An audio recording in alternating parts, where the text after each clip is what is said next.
You're muted, Jen. Oh, okay, now you're not. I think I said YouTube. Welcome to Recap with Mac for the week of August 9th. All right, Mr. Mac Haddo, what kind of update you got for us today?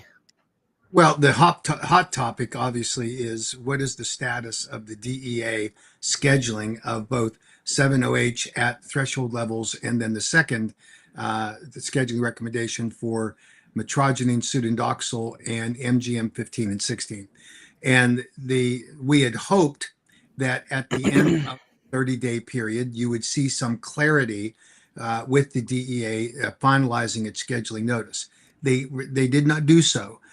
We suspect that they have been barraged with a lot of information, including from us, asking them to look at the scientific evidence that would justify also including a threshold level for metrogene sudendoxil, which does naturally occur.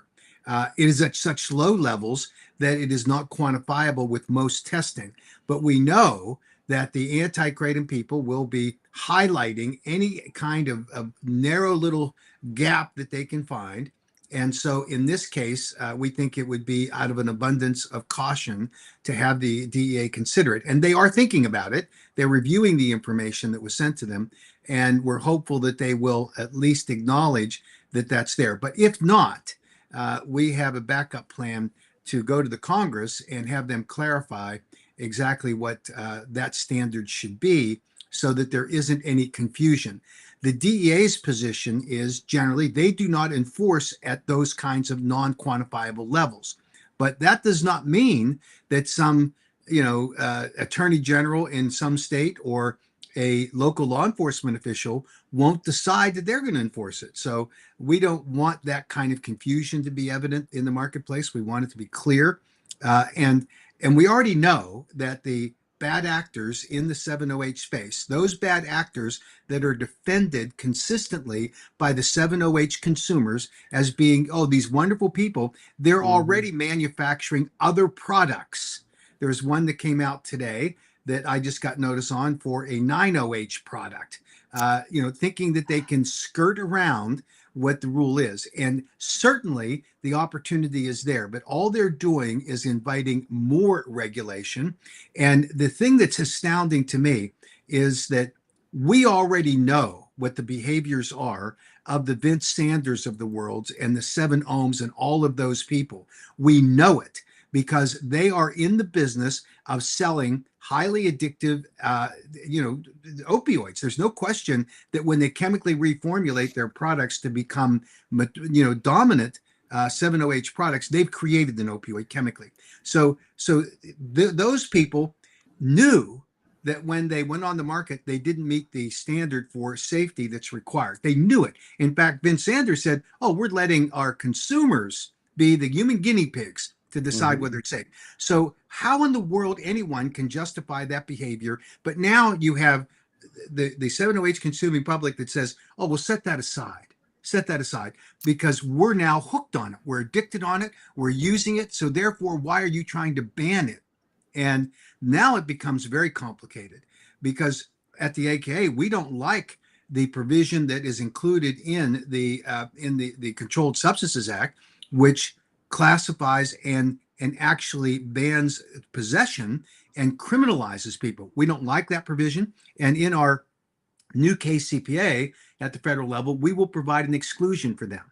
But that doesn't mean that a consumer should then justify that 7OH should be available because it's helping us and we're really benefiting from it. And this is the interesting thing that I hear from these 7OH people. Oh, we want to be regulated too. That's what they say. And they say, let's make sure that all kratom is sold in a smoke shop, right? Take it out of convenience stores. Take it offline. You can't buy it online. Let's just sell it and buy it in a smoke shop. That's where the consuming public of the 7OH group buys their products. They're not looking for anything but opioids. And 7OH is an opioid. So, this idea that they're now saying, oh, we would accept regulation. Where were they when we were out there saying, okay, there needs to be regulated products. You need to submit to the FDA under the federal statutes what your safety data was. Oh, they're not interested in that. And so it's bizarrely inconsistent, in my opinion. They And want I their hear, own form of regulations.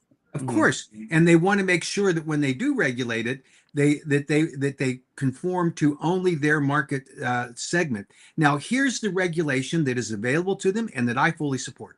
And I think every 708 consumer should get behind. Let's make it a new drug application Mhm. because it is a drug, because it has the signature effects of opioids, because it has therapeutic benefits, which they all claim is the reason they're using it. Let's make it a drug. And then we're all fine with it. And by the way, it can become a drug even if it's a Schedule 1. So once it goes through the new drug application process, it gets approved because they're all saying it works for them. Then it can be declassified as a Schedule 1 down to something lower. Now, I hear the argument. Oh, well, when you Schedule 1 something, it reduces the research that can be done. It's not true. There's a different kind of research that we're talking about. When you file a new drug application, you can conduct research. It's what every pharmaceutical product is. You can conduct research with human clinical trials. You have to pass an institutional review board, and you have to be able to show that the ingestion of the compound that you are seeking approval for will not put the subjects in the trial at an unreasonable risk for injury. That's all you have to do. So meet that standard, and let's see. Now, if they can't, if the IRB, an independent group of scientists, says, you know what, this is too potent. This is because they're wanting to put 100 milligrams in, or they're wanting to put 30 milligrams in, or they want to put 7.5 milligrams in. Well, maybe then we'll find the right level at which they can apply for a new drug application. These are drug seekers and they're profit seekers. That's the combination of those two groups, and it's unfortunate because the drug seekers got sucked into this Yeah. cycle of addiction by the mislabeling that goes on. And I think I have it right here. I mean, they're probably thinking they don't want to wait 10 years. They don't want to Yeah. pay the billions of dollars it costs to make this a drug. They want to make their millions and billions now. The companies absolutely will not go that way because they're out for profiteering. That's all it is. And they're not interested in the long haul because guess what they're doing?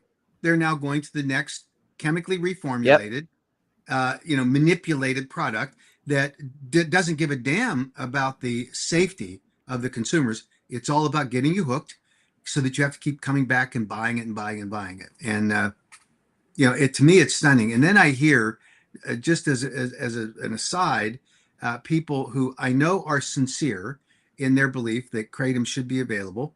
And on the Kratom Gal show or the 70H Gal show, you hear one of their hosts say, well, I just take a little nibble.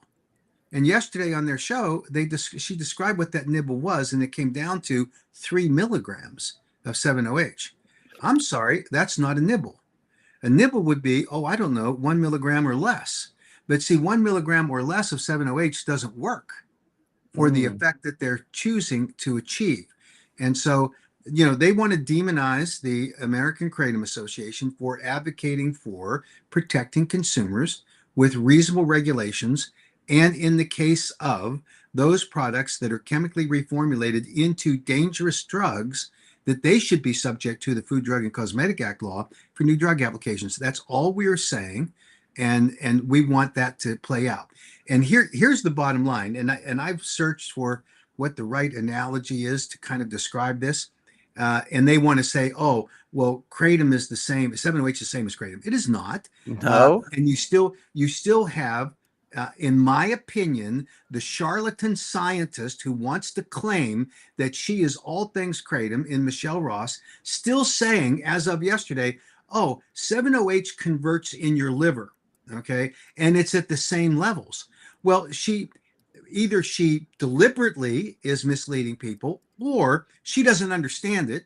Either way, it doesn't make any difference because what happens in your gut when you ingest metrogenine, your liver does convert small amounts into 7OH. Oh, and this is the important point, over a sustained time period. It's not like a 7-OH product that you take it, wham, bam, thank you, ma'am. I'm on your mu opioid receptors, and you are now fully addicted. You're getting that euphoric high. That's not the way the 7-OH works in in working with the liver. And for her to continue to say it over and over and over again leads me to believe, at least it appears, that she's doing it deliberately because, and this is the great point, she points to the American Kratom Association and say, oh, well, you're just trying to protect the people that support the American Kratom Association. That's what she says. And to believe that argument, we have to believe that Michelle Ross has put herself on the perch of the ivory tower, untainted by anyone who might have a financial interest. But I'm sorry, Seven Hope Alliance is funded by one 7-OH company, and it's 7-Ohms. And they are the ones who are peddling all of these very dangerous products on the marketplace. And she wants to act like she's not influenced by that. She doesn't care. Anybody that wants to say that they're with the AK, then that's all tainted money. I mean, this is how absurd it gets. And those are all diversionary arguments, by the way. Bottom line, would you call moonshine corn? Right.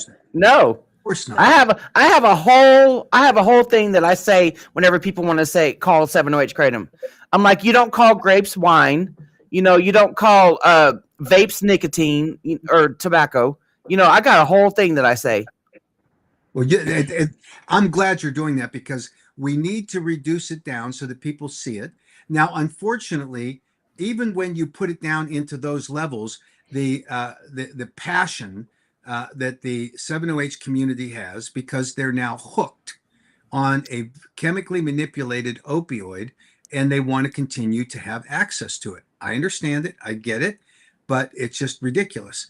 And to buy into the arguments that are being made by the likes of Michelle Ross, who already discredits herself with this nonsense about how the body, actually produces 7-OH from metrogeny without explaining the process in its entirety. She makes it sound like, oh, it's the same thing. It's not the same thing. And she's now pointing out to me, and by the way, the anti-kratom people are doing the same thing. They're saying Mac Haddo actually is saying and has said in the past that metrogeny and 7-hydroxymetrogeny are not schedulable. Oh, Yes, from I the said that. 2025 North Dakota thing. The 7-OHers are doing the same thing. So all of this argument is predicated on what we said, which was from the time that we started identifying the problem with 7-OH, we said that 7-OH in its naturally occurring form, as it occurs in trace amounts in the kratom plant material after it is dried and shipped to the United States, does not pose a safety threat. That is why the DEA has in their 7-OH rule that it is at a threshold level. They recognize that there is a trace amount of 7-OH. And when the analysis was made that constitutes the 8-factor analysis, what I was referring to was that in its trace amount in the naturally occurring plant material, it is not schedulable. Yeah, that's exactly right. And yet they want to make like, oh, Mac is, now he's flipped. It's a big inconsistency. That's like that. It reminds me of something like narcissistic people do, where they find something that's they know clearly has nothing to do with what they're trying to prove you wrong with from the past. And they're like, oh yeah, remember that time you said such and such, and it's just like you're obviously not coming with any type of new facts, science, nothing that's real. So you're just going to resort to that. Yeah, and of course, you hear people repeat these arguments from Michelle Ross. You hear people repeat the Seven Hope Alliance talking points, and I'm talking about Madeline Sklar and her group. They all repeat that. Now, that group, by the way, is a pro 7-OH group. They can yell and scream they're not. There's only a couple of their hosts that are actually on 7-OH. Well, I don't know. And then, bottom line. And I've got more to say about this, but bottom line is that Madeline Sklar will sit there and say, we're always open to honest and open discussion. No, she's not. If you disagree with her, you're not welcome. if you're a lobbyist, you're not welcome. If you're an advocate, you're not welcome. And I'm meaning me. I even was commenting on her comment thread. Not, I'd ask her to be on the show. She wouldn't let me do that because she's not open to any honest discussion. She is, and then she says, "But I'm not a consumer of 7OH. I don't promote 7OH." Then what in the hell was she doing on the Seven Hope Alliance podcast when they were trying to get people to submit, in some cases, false comments to the Assistant Secretary of Health? Well, she was promoting 7OH, and she says, "Oh, I'm not doing that. I'm just here. I'm this honest broker." She's less than, by any stretch of the imagination, in my opinion, being an honest broker. It is dishonest to claim that you are honest when, in fact, that she's promoting a product that is highly dangerous. And of course, she will segregate, isolate, and put off to the side any of the recognition that the real culprits here are those 7OH manufacturers who went on the market without following the rules that she's now saying, "Oh, we should all follow.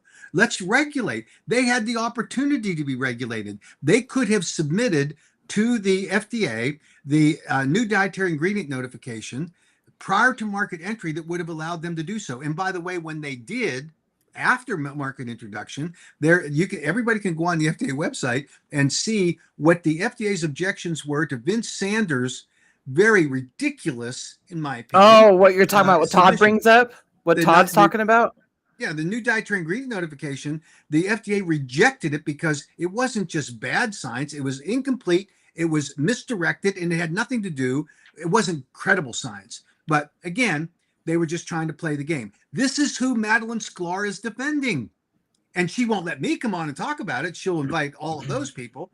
She'll invite the witch of the Seven Hope Alliance, and they can have a discussion about it.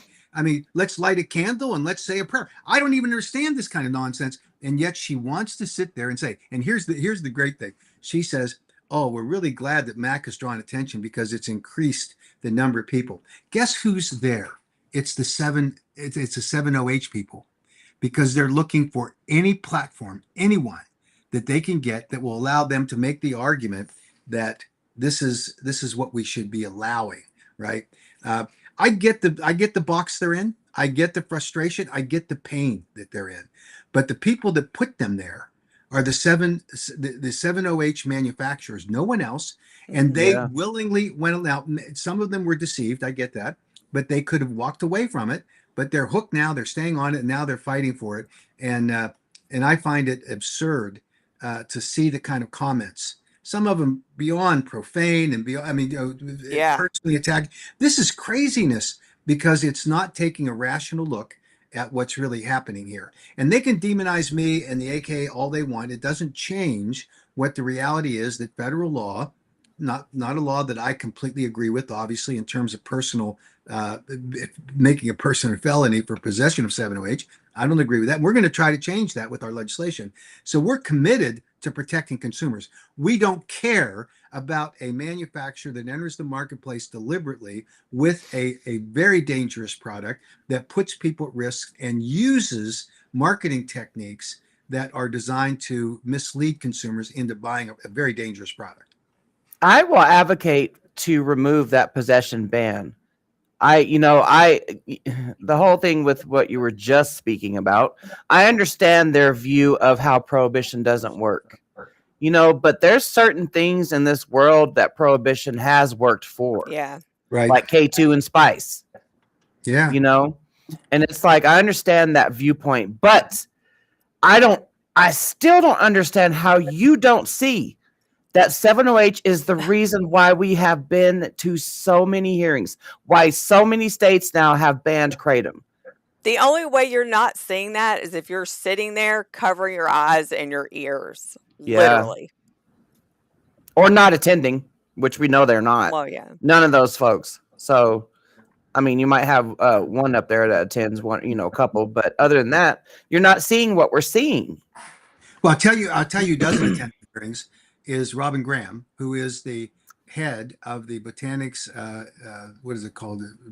Botanics Education and Advocacy. She on the show yesterday said, "Well, Max really got after me. Now I'm coming for him." Well, fine. Coming for how? You haven't been to a single hearing. how are you coming for me, Robin? I mean, this is silliness. But you know, they're all worked up and getting into a lather, and it really ought to be about responsible advocacy to protect consumers. That's what it should be about. And for Robin Graham to try to hide now and say, "Oh, well, we don't really advocate for 708." She did yesterday on the show because they're all of them are advocates for 708, whether they want to admit it or not. Yep. And I know that this is a word that obviously Madeline doesn't understand. When I ascribe to her to have a libertarian view so that she understands, that means a libertarian is generally a person who says, you know what, I think people should be allowed to make choices about what they do. And she's not, a libertarian would not be in favor of government regulation. Now, she makes it sound like I'm calling her, some ridiculous name. I'm not. I'm saying it describes a belief that she's professing as being an accurate view. I'm generally a conservative. I accept that label because of my views. And if you are a libertarian, it means that you're espousing views that really are consistent with the libertarian philosophy. It's not a bad name, but she treats it like a bad. He's calling me a libertarian. And Madeline Sklar says that I'm a lobbyist. That's it. And I've talked about that before. We all know what the negative connotation of being a lobbyist is, but I am also an advocate. And then they have the audacity to say, well, I'm not even sure if he takes kratom, Well, okay, stretch as far as you want to stretch your kind of nonsense, but I take kratom every day and it works for me. I had a grandson that knocked a tooth out, and I've been on this months-long journey. Yesterday or Friday, I had the post put in, and the doctor said, well, here's some whatever the dosage of ibuprofen was. I said, I don't need it. And he says, Probably why? 800 milligram. Yeah. And I said, it was a prescription, so it was pretty high. And I said, I take kratom. And he said, what's that? And so I told him, and he said, I'm going to look into it. So, hey, listen, this is what the anti people do. They can't make an argument that's credible, so they decide to attack. Yeah, And they're pulling a Dean. Yeah. Exactly. Exactly. Same strategy, same kind of tactics. It's just the way it is, And like Mike said, keyboard warriors on X are definitely not testifying at hearings. I have been bombarded with 708ers coming to my comments. Yeah. And you know what? I'm just ignoring them, or I'm blocking them. When they start the name calling, I will block them. And just being very, very just nasty rude and just hateful. Yeah. Well, I get part of it because they feel threatened. They feel like they're on the verge of losing because they're seeing the inevitable result. The way that prohibition does work, by the way, is that it says clearly to a manufacturer and a distributor that if you were involved in the commerce of distributing a scheduled product, you are going to get a felony slapped on you. So retailers, distributors, and some manufacturers are pulling out of this market. They've already started. And that's the smart play, by the way, because this is inevitable that you're going to see a 708 ban. But, again, we've already talked about how they'll just go to other things. But that's not a company that's committed to the 708 people that they hooked. Yep. That's just going to put you on even a worse product with more concentration of the compounds. So we just have to do the best we can here moving forward, and we are committed to that. So we'll see in the end how all of this plays out. But I expect that the DEA has no statutory deadline, by the way. They cannot publish before August 5th, and then it's open-ended. We think that what's happening is that they are taking seriously some of the comments that have been made about whether or not they need to recognize pseudodoxil as a trace amount at a threshold level. I think they're evaluating that, despite their argument that they're never going to enforce on that. Because that is a typically non-quantifiable level. We'll see. And then I think that they're looking at some comments on the 708 level that were submitted to the Assistant Secretary for Health comment period, which, by the way, on the official record says that they got over 600,000 comments. And what that resulted from was a AI bot that attacked it, whether by the 708 industry, don't know. Do you know that for sure yet? No, we don't know. But the HHS and the whole government has a tool to combat that. They will weed out all of those And automatic. anybody that thinks that can't be done is insane. Like that, Insane. anybody could do that. Like you just have to be a little tech savvy to figure out. Yeah, and Something once you like get once you get beyond those bots, then you look at the actual credible, the kinds of comments were made, and you look at them. And I looked through about 800 of them, and they were all just 7OH people saying, "Don't take it away from me." So I that saw was one that just said, "Don't do this." yeah. And I saw a couple that said, "Don't listen to Matt Caddo and the Yeah. AK," that kind of nonsense. So what the actual review of the comments will be only those comments that offer some kind of evidence and data that addresses specifically the threshold level of 708. That's all that they're going to consider. That'll take a little time given all the nonsense that got put into it.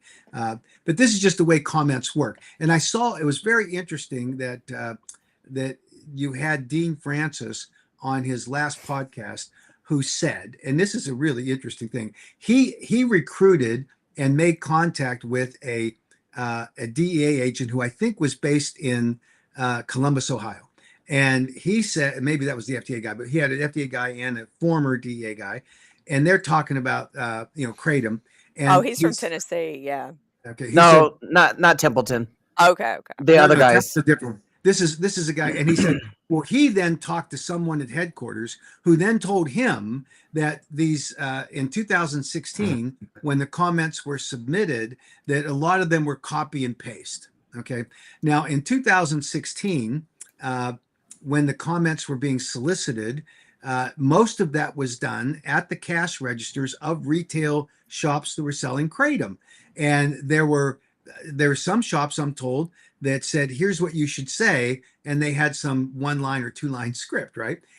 Did that happen? I'm sure it happened, but that doesn't take away that's not a fake comment. The fact that it may have been duplicated, it's just one of those things. And is it evaluated in that context? Of course it is. But to make it sound like, oh, there is this dastardly plot, this is nonsense. But this is what Dean Francis is all about. It's all misdirection. It's all trying to play a game, and he's recruiting anybody and everybody. And of course, there's always the, oh, guess what? On Monday, going to be disaster. Yeah. He plays that carnival game. He's the carnival barker out there. His son does it too. Yeah, his son does it too. The apple doesn't fall far from the tree, it appears. But I understand that they're passionate about this. I get that. That doesn't give them the right to say things that aren't true. And when you dig down and talk to a former bureaucrat who said, "Oh, I heard this," and this second or third party report, the critical issue is at the headquarters within the diversion control unit where the comments were received. What did they think of it, and what happened? And what happened? They withdrew the recommendation on October 13th. They opened a comment period at that point. 23,232 comments later, they closed the comment period, and they waited for the FDA to provide a full 8-factor analysis so that it could be evaluated. That didn't happen for another year. So this idea that there was something that went wrong with all of these comments, this is not accurate. It's not justified, but it just shows they will take whatever slop they can pick up in their hands and throw it against the wall and think hopefully it will stick. And and then you look at the array of people that are involved with Dean Francis and his End Kratom addiction right now. You've got Senator McKell. You've got Patty Discredited Wheeler, in my opinion, based on what we now know about the autopsy. Yeah, I saw. Which she said I faked it, by the way. Mm-hmm. We have a certified copy. So I didn't fake it. You know who I think faked it? She did. Yeah. Because she did. The medical examiner certified that this was the tox report. So I saw that. Yeah. I saw that you posted that on, I think it was LinkedIn. Yeah. Yeah. And then you have some of the other the Kratom Dangerous Awareness people. And now his newest podcast is going to be with 2 attorneys. They're involved in product liability lawsuits that Eli Cohen and Drew Ashby. This is who he's attracting to his podcast. The Weatherington people? Weatherington people, the guys who put up $1 million to Yeah. pay the A, Yeah. and you know what the problem is? The AKA is supported by the Kratom companies. Oh, who's he supported by? He's now hired an attorney, Bob Good, former congressman, to be his lobbyist in DC. Well, who hired? He's not doing it for free. Tell me. And by the way, he says I'm awful because I get paid. Well, is Bob Good awful because he's getting paid? Right. I mean, this double standard that Dean Francis wants to apply to anyone that's not in his orbit, that doesn't believe the same thing he believes, is just an awful person in his view. And you know what? At some point that wears thin. And we're going to aggressively be pushing back because we ought to make the decision about proper regulations on kratom products. And I certainly agree with this. And here's another thing that I heard Madeline Sklar say, and this shows, in my opinion, what an absolute total hypocrite she is. She says, "Oh, we're not hearing anything about about all of the extracts. We don't hear about that anymore." Well, Madeline, listen up. We said in 2019 that no extract of kratom extract should be sold if it did not use FDA-approved food-grade solvents. Madeline, listen up. We referred over 100 companies to the FDA that were producing badly formulated or mislabeled products, and we told the FDA to regulate them and referred them for prosecution and for enforcement. Guess what, Madeline? You don't know what you're talking about. This is the beauty of the whole argument. If there were bad actors, and there were, in the natural kratom leaf space, and there are, who were producing extracts using industrial grade solvents that were dangerous, why are they not doing it now? Because they're in the 708 space. Yep. Because 708 is a far more powerful, I'm sorry, Madeline, the product you're promoting, which you say you're not promoting, but of course you are. You're blessing it. You're not calling. I need to know how many 708 manufacturers, or I'm sorry, how many of the groups, Heart or Seven Hope Alliance, have referred to the FDA the products in the 708 category that are being advertised to children, that are mislabeling the content of their products. How many have they referred? Not a single one. Because they would be telling on themselves. Of course. And for Madeline Sklar to be the saint now of, we just need to protect S7OH consumers. Well, I'm sorry, Madeline, you were promoting the 7OH manufacturers when you go on that webinar, which is funded entirely by the 7OH industry. I'm sorry that you can't have this kind of hypocrisy kind of settle out and you expect to escape it, because you own it when you do that. She might have been referring to because we're part of, Jen and I are part of the original 4. And at that time, we used to watch the news stories about, people being addicted to extracts and all that stuff. So that might be what she's referring to. Yeah. But you don't hear about extracts anymore because 7OH took over. Right. Yeah, every bad actor that was in the using industrial grade solvents to make more powerful extract products than should have been allowed, and we reported them, every one of them is gone now to the more powerful products. And that's the bottom line. So, it's just what it is. And, if you're looking for a group that has discredited itself because of their unwillingness to confront the truth, it's the 7OH gals, because I mean, it's absurd. When you listen to them, no reasonable person could walk away from thinking, oh, they're just promoting 7OH, because they are. And they restrict access to their platform, which they say open, honest, discussion. No, it's not. It's one discussion, and that's promoting 7OH. They earned it. They've got it. Their label's clear. Nobody should be paying attention to them. And good luck to them and their 7OH pals, because that's going away. So what's going to happen when 7OH is scheduled? What are they going to still promote it? Like, it'd be illegal, Are you going to go to the next product? Yeah, well, you're going to go from kratom to 7OH to what next? Well, some of their hosts will obviously go away because they'll cry for a while and then they'll claim that that the AK put them in this dire strait. I get it. Maybe they'll do like Dean. Maybe they'll join. maybe, but again, I think that they have so discredited themselves. There's no redemption available to them, because they've denied and denied and denied. And I don't understand why they claim that they're not financially involved. in any of this. I know that that repeatedly Madeline says, I don't take a dime from the 7-OH industry. I don't know if that's an accurate statement or whether there's some carve out on the way that she gets money. I don't know. But I can tell you this, I've had vendors say to me that when they made an offer to try to get some help from Madeline, she said, well, this is how much it's going to be. Now that's to her personally. I don't think it's to the Kratom gals or the 7-OH gals. And if those reports are accurate, then I think there's more of a reckoning that needs to come down, because she certainly made a big deal about how you can't trust the AKA because they're funded by some of the industry people. And that's partially true, but not completely true, because we get a lot of funding from our consumers. And she completely exonerates the 7-OH community. Like Seven Hope Alliance is only and Heart are only comprised of experts and advocates that are doing it out of the goodness of their hearts. None of them are paid. No, they ain't. That's what. Of course not.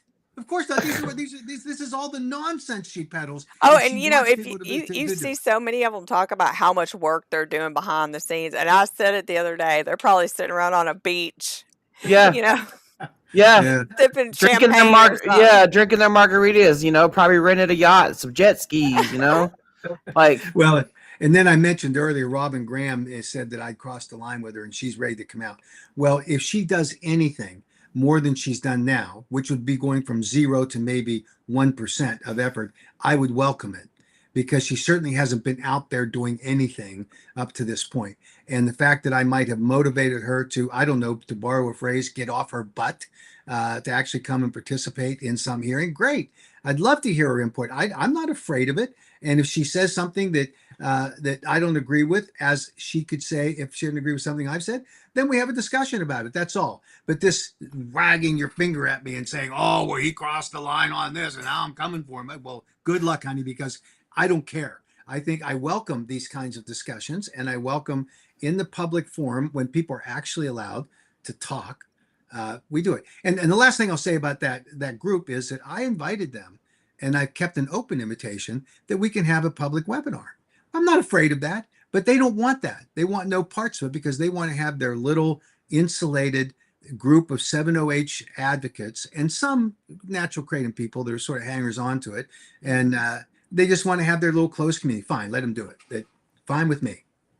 The amount of people that done crawled out of their rocks like cockroaches on my X account, the amount of 7-OHers that came and just like attacked you, Mac, and me, where have they been to advocate for kratom in all of these hearings?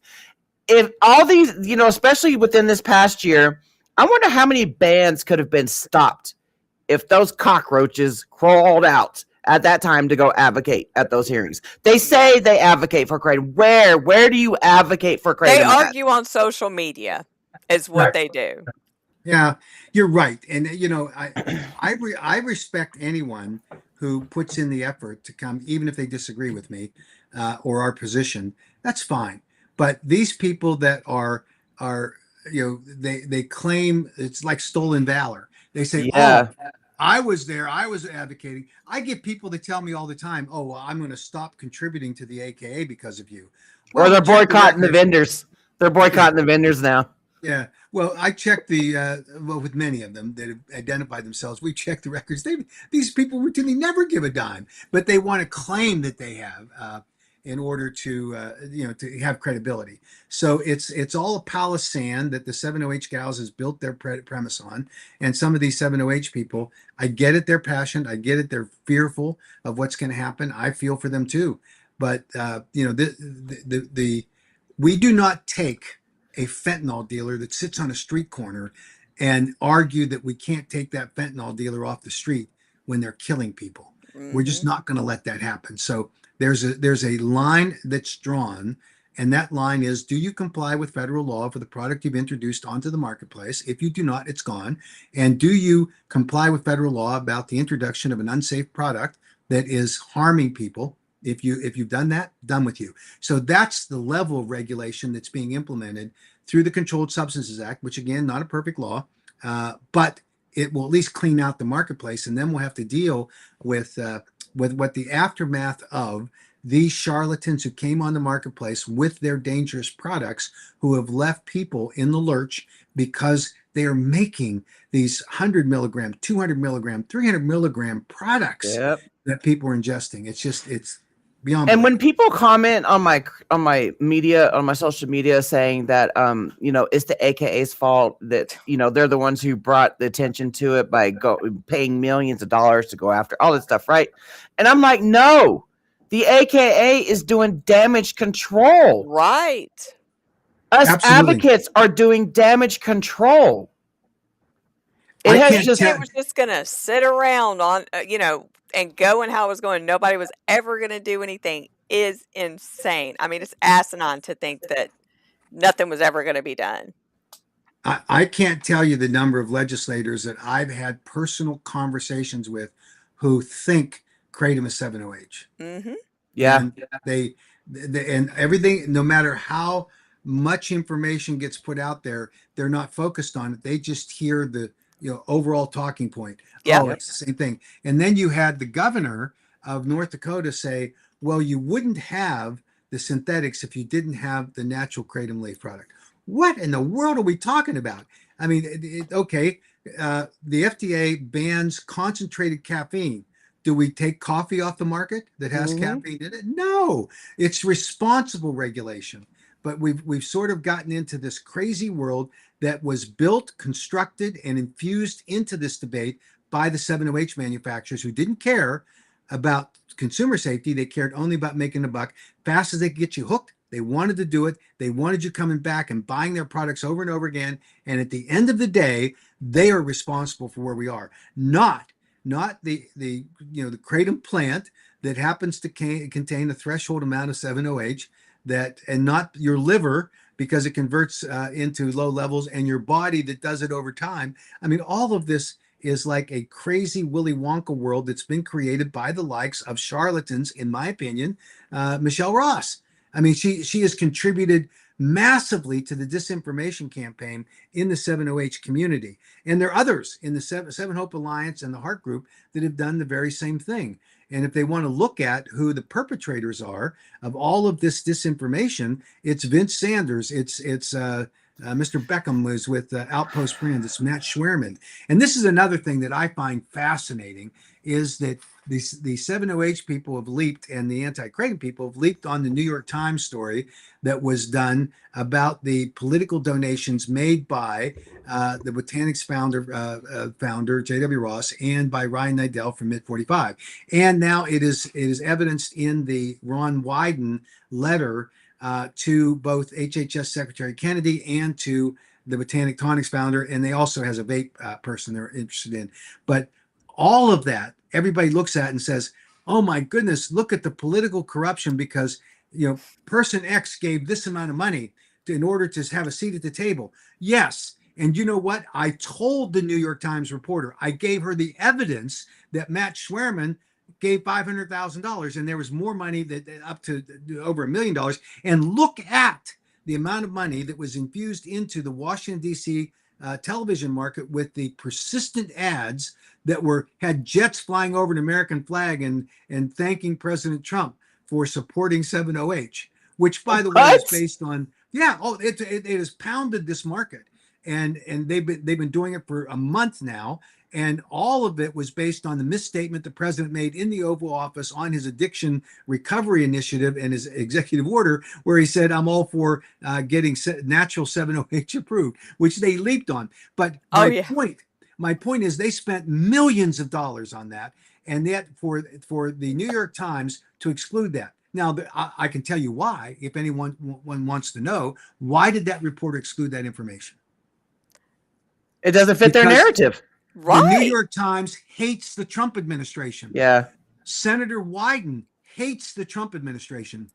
This is part of a much broader effort that, after the midterm elections, assuming that the Democrats win control of the House of Representatives, which they think they will, this is going to be 2 years of impeachment trials. And they're building the evidence against Donald Trump. Well, you know what? That shouldn't even be a part of this discussion. The discussion should be, is 7-OH safe or not? It's not. So take it off the market. Fine, Right. let's do that. Let's find a way to properly regulate kratom products in the marketplace. Let's do that. Let's protect Politics. consumers. But all of the rest of this is just a bunch of folder off. I've been in politics for 50 years. I have seen repeatedly the infusion of money, much to my frustration most of the time. Yeah. That you can't get through to get your story told because people are doing it. In our system, it works. It's legal, by the way, and it works. I can tell you that I had an issue that I wanted to have presented in the Oval Office on behalf of a client when Obama was in office. And the word that we got back was, you need to contact so-and-so, and it will cost you $50,000 for that meeting. And it was part of the Chicago mafia, the political mafia.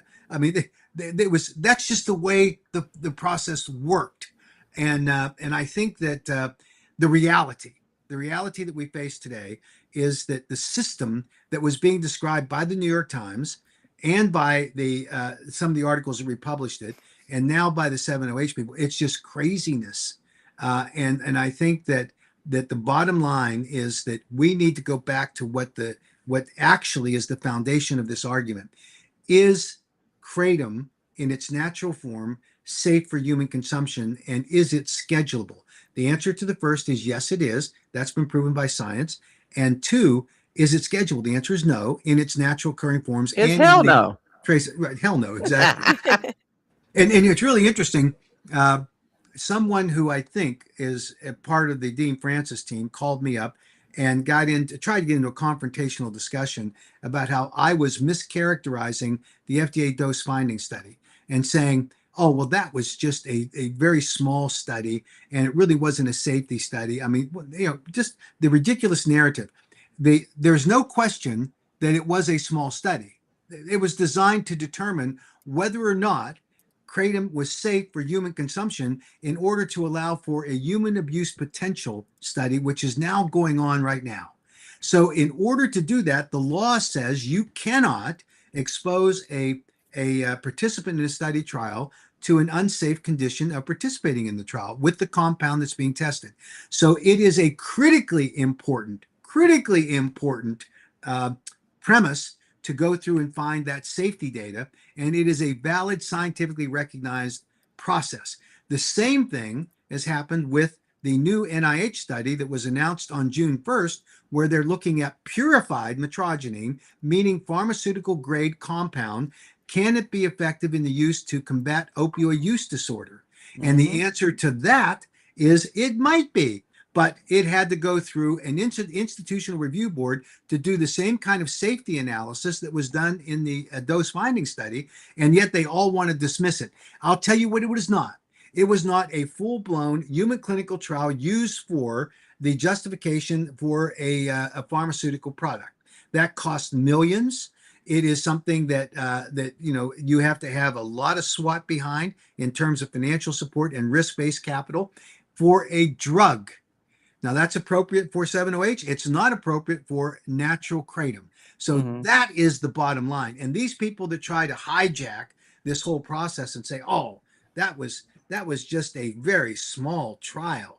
That small trial led to the clearance for human abuse potential trial. That small trial led the FDA internal group of the career scientists to say, whoops, Yeah. whoops.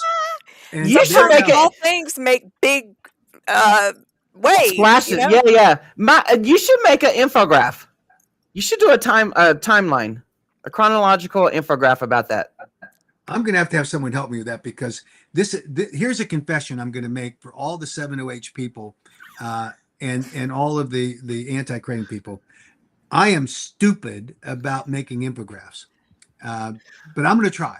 And I'm going to see what I can come up with. I'm going to get some help. I've got some really good people that could do that kind of thing that could help me. So, Well, the Brandon Clark one you did was amazing, I thought. Yeah. wasn't it? Yeah. Yeah. I like Did that. you do that one? Yes, I was so proud. Well, So you're not stupid. I got some. Help. No. I was smart enough to get help, but I was stupid if I tried to do it on my own. Okay. That was a good You know infograph. what Dean Francis is going to say, or Cameron, they're going to say tomorrow, Mac had to admit he was stupid. Yeah, I am. Find That's out what more they on do. Tuesday. Yeah, That's find what out Yeah, more on yeah, Tuesday. yeah. The AK will come crashing TikTok, down with a stupid award as Tuesday on Tuesday. I mean, these carnival TikTok, barkers. TikTok. Get out of here. Yeah, TikTok, I know he's TikTok. always. It's like Coach Dean, man. He's like, you gotta stick around and wait. I got some drama to drop on Tuesday. Nobody Yeah. hold your breath though.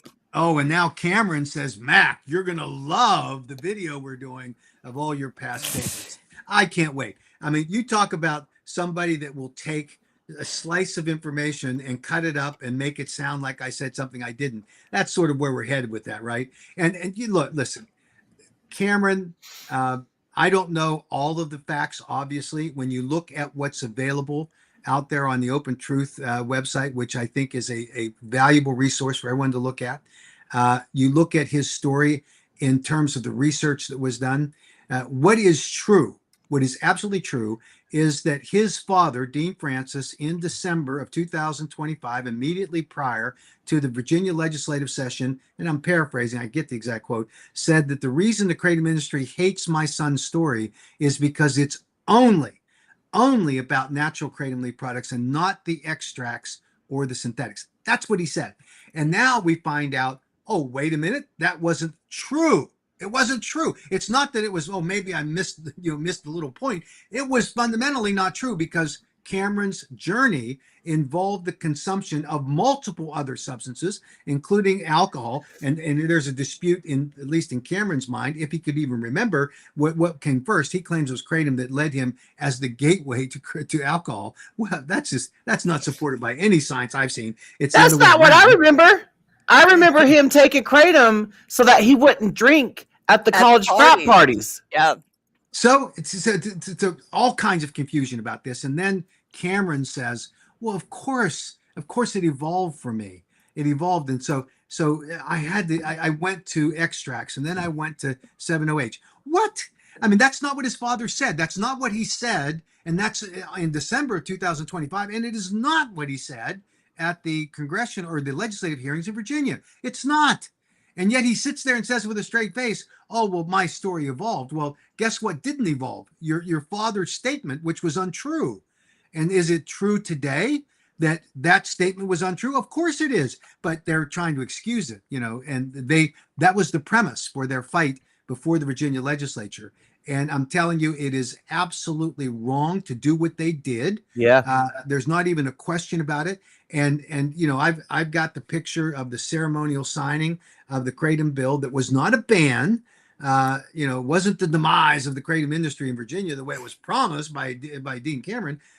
It was a signing of a bill that included some labeling language that was inconsistent with federal law and isn't on anybody else's. So we argued against it because it's not accurate. It doesn't inform consumers properly, and it's inconsistent with federal labeling law under the Dietary Supplement Health and Education Act, and it doesn't accurately reflect what the current status of the science is. So we of course objected to it, but they had the ceremonial signing, and it shows Delegate Cole, who was their sponsor, great guy, and it has the governor, and then it has Dean sitting there smiling, and has Cameron.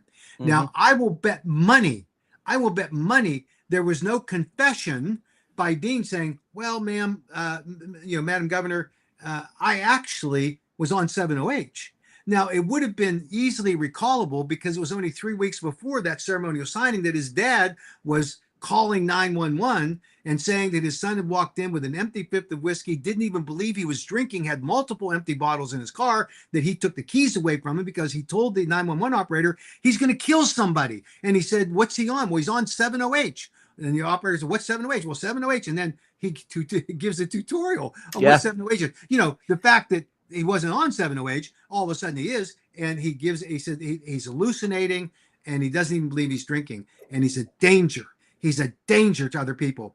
That's Dean Cameron's words, no one else's. And you know what the problem with all this is? The facts come out. Mm-hmm. What happened? What would have happened if we didn't have this information? Exactly. And he gets to continue to play the game. And then we find out that his son went to Mexico for a rehab facility. And the argument is, oh, well, that was for kratom. Well, there's evidence now emerging that he was on other substances. And then his explanation is, Well, the kratom led me to those other substances. I mean, Oh, goodness this is gracious. this is an ongoing, enlarging story. It starts here, and it keeps growing, keeps growing, keeps growing, keeps growing. Now it's out of proportion. Like I've told- 7OH. yeah, yeah. I've told people before that I had a son that had struggles with some issues not related to drugs, but he had the same kind of problem. He would say one thing to me, knowing that that's what I wanted to hear, and then I would find out the truth. Sometimes it was silly stuff. Sometimes it was, dangerous stuff. I found out that he was racing another car with 4 other kids in our neighborhood. He was taking to school at an excess of 100 miles an hour. Oh, And I called those parents and I said, I'm going to do my best to stop this nonsense, but you are crazy to let your kid get in the car with my kid. Yeah. Just so yeah. you know. That's what I did. Now, I think that's responsible parenting. I got to the point where I went to court and asked them to remove his license. Hmm. And the judge says, well, I don't know why we can do that because, he's just a kid. Well, no, he's a dangerous kid. And then he told me afterwards, well, Dad, I have 4 other licenses. I mean, what do you say to that? No, Where there's a will, there's a way. yeah, exactly. But I knew when his lips were moving, he wasn't telling me the truth. He was lying. And yet, here's Dean, oh, my son, he's opened up about his journey. I don't think he's opened up very well, because if you said that he was never on any of this other stuff that was just naturally kratom, I don't think that Cameron was giving you the true story, unless Dean, you're willing to say I lied too. Maybe Yeah. that's part of it. I mean, dude, the truth's always going to prevail. Why just keep on adding to the snowball? Yeah. Just That get it that over closet with. that Put that closet's Band-Aid on. opened. Yeah, that Yeah. skeleton in that closet. That skeleton that peeked out right here. Yeah. Cameron follows me now, and he follows us on our YouTube, right? He commented the other day, and I keep saying, I'm waiting for you to do the debate or live stream with Mac. I will moderate. Let's do this, Cameron. I want to go through my chronological timeline of how my active addiction devolved, unlike yours that evolved, because I know why yours evolved. So do you hear his answer? Do you hear his answer? And his father, before he blocked It was me, crickets. No. He's actually said there's you need to check. I certainly answered me. Oh, He said, or maybe it was Todd Underwood. He answered. He said, "Why would we have a discussion when there really is no productive outcome? Because none of the stuff that you're saying is true about me." Well, the way you test any theory is you have a discussion about it.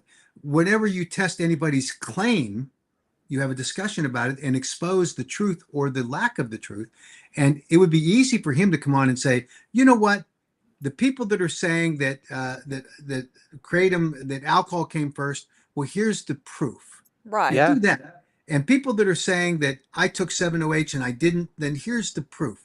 And people are saying that I went to Mexico and had ibogaine treatments, that it wasn't for kratom, that was actually for alcohol, then here's the truth. Whatever he wants to say, but he conveniently wants to be in a position of saying none of what they're saying is true, but I don't have to prove it. I don't have to say anything. And I'm not going to lower myself to get on any kind of a public discussion where they might be able to ask a question that I'm really not prepared to answer. Not going to do that, because I'm above that. And my dad's above that. And my dad's off interviewing these, low-level bureaucrats that were around when this discussion was taking place. And no disrespect to them, but they weren't the people in the main offices making these decisions. They were just relying on hearsay. They've been recruited by Dean, however he's done it. And certainly I can't wait to hear from Drew Ashby and Eli Cohen, Matt Wetherington's partners, to hear what they have to say. Because let me guess, they're going to say that kratom is really bad and that all these people in the kratom industry are terrible people and they all have these shady past. I mean, this will be what they'll do. And it's just their attempt to try to justify. And that's the bottom line. They are justifying the way that they've conducted themselves up to now, because this should be about a discussion how to properly regulate kratom products. Mm-hmm. And I heard on a podcast in Richmond, Virginia, that that Dean Francis did, and this is part of the charlatan attitude that he has. I believe people probably are benefiting from Kratom. That's what he said. Well, if you believe that, then why in the world aren't you willing to carve out a good regulatory scheme that lets them have access to it for properly formulated, properly regulated, and age-gated products? Why not do that? Oh, but he wants to have it both ways. Patty That's Wheeler what he says the does. same thing. So does some Yeah. KDA members. No, Patty Wheeler no longer says that. Oh, I know that. Yeah. Yeah. Wheeler- She's flip-flopped again, huh? Yeah, she used to say that, and she said it. She said it on public broadcast and said, I don't want to take it away. I just want it to be, I want people to be informed and I want it to be regulated. Well, that all Transparency. ended. Yeah, that all ended when she went out there and talked to Mike McKell and got, her picture taken up on the dais and got recognized on the floor. And he told her, you're not going to sell a documentary, which she hadn't been able to sell up to that point, on regulation. You got to say it, need to ban that stuff. And then all of a sudden she's a convert. And she's singing to the heavens that we need to ban this stuff. And for her to go on, now she sold her documentary to some unknown platform. She's touting that, celebrating it, gets on 2 local television stations in Jacksonville, Florida, where she lives. I talked to one reporter, very reasonable reporter. She said, "Hey, send me the stuff. I'm glad to look at this. I don't know the truth of the matter one way or another." Then I talked to the second reporter, this gentleman, who in my 50 years in working in public policy and having hundreds and hundreds of conversations with reporters, I've never quite met someone like this. And he's yelling at me on the phone about, how could I dare contradict what this woman is saying about her son who died from Kratom? And it was one nasty thing after another. And finally I said, look, I don't know what you're saying. You tell me that Patty Wheeler has told you, and you think that he had massive quantities of metrogeny in his system. I have the talk screen. And I sent him the talk screen. And then in a text, and I put this up on LinkedIn article that I did, in the text, he says, well, I showed it to her. She doesn't have that. She's never seen it. And she thinks you faked it. Mm-hmm. I faked wild. it. A certified tox report from the medical examiner in Texas. What? This whole story is falling apart. And yet the 60 Minutes crew that interviewed her, that they're doing a story this fall on Kratom, and they believed every single word she said. And they got pretty pushy. Now, they were much more decent. They were more interested in hearing the contradictory evidence, but they were bought and sold the narrative by Patty Wheeler. And of course, that's a great story, right? Kid dies, grieving mother, documentary, and she's got the proof. And all of a sudden, Grieving mother with money somehow. yeah, She got money. I think she's got personal Married wealth. into it? I have no idea, but you can tell when she talks about how her 2 sons, when they were, I think, 9 or 10 years old, were doing this journey around the world to various, and it was some kind of television program. And then she was at her home. Yeah. And then she's at her home in Aspen, and she's at her home in Jacksonville. I don't have a home in Aspen. And, I have a home in Gainesville, I live out here. Virginia. I can't, you go up there to even just visit Aspen.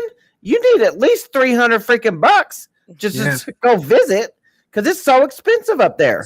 And look, I'm not disparaging anyone if they've been successful in their lives, but she's obviously got money. She's got connections in Hollywood. Yeah.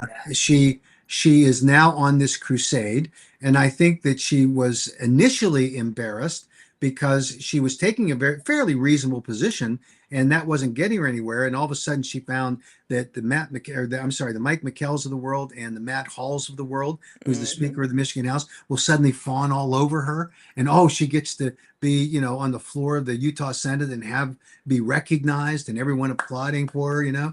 All in a fake story, in my opinion. I mean, this is bizarre. In terms of it's like did you watch the Open Truths video about the newest Florida death? I did.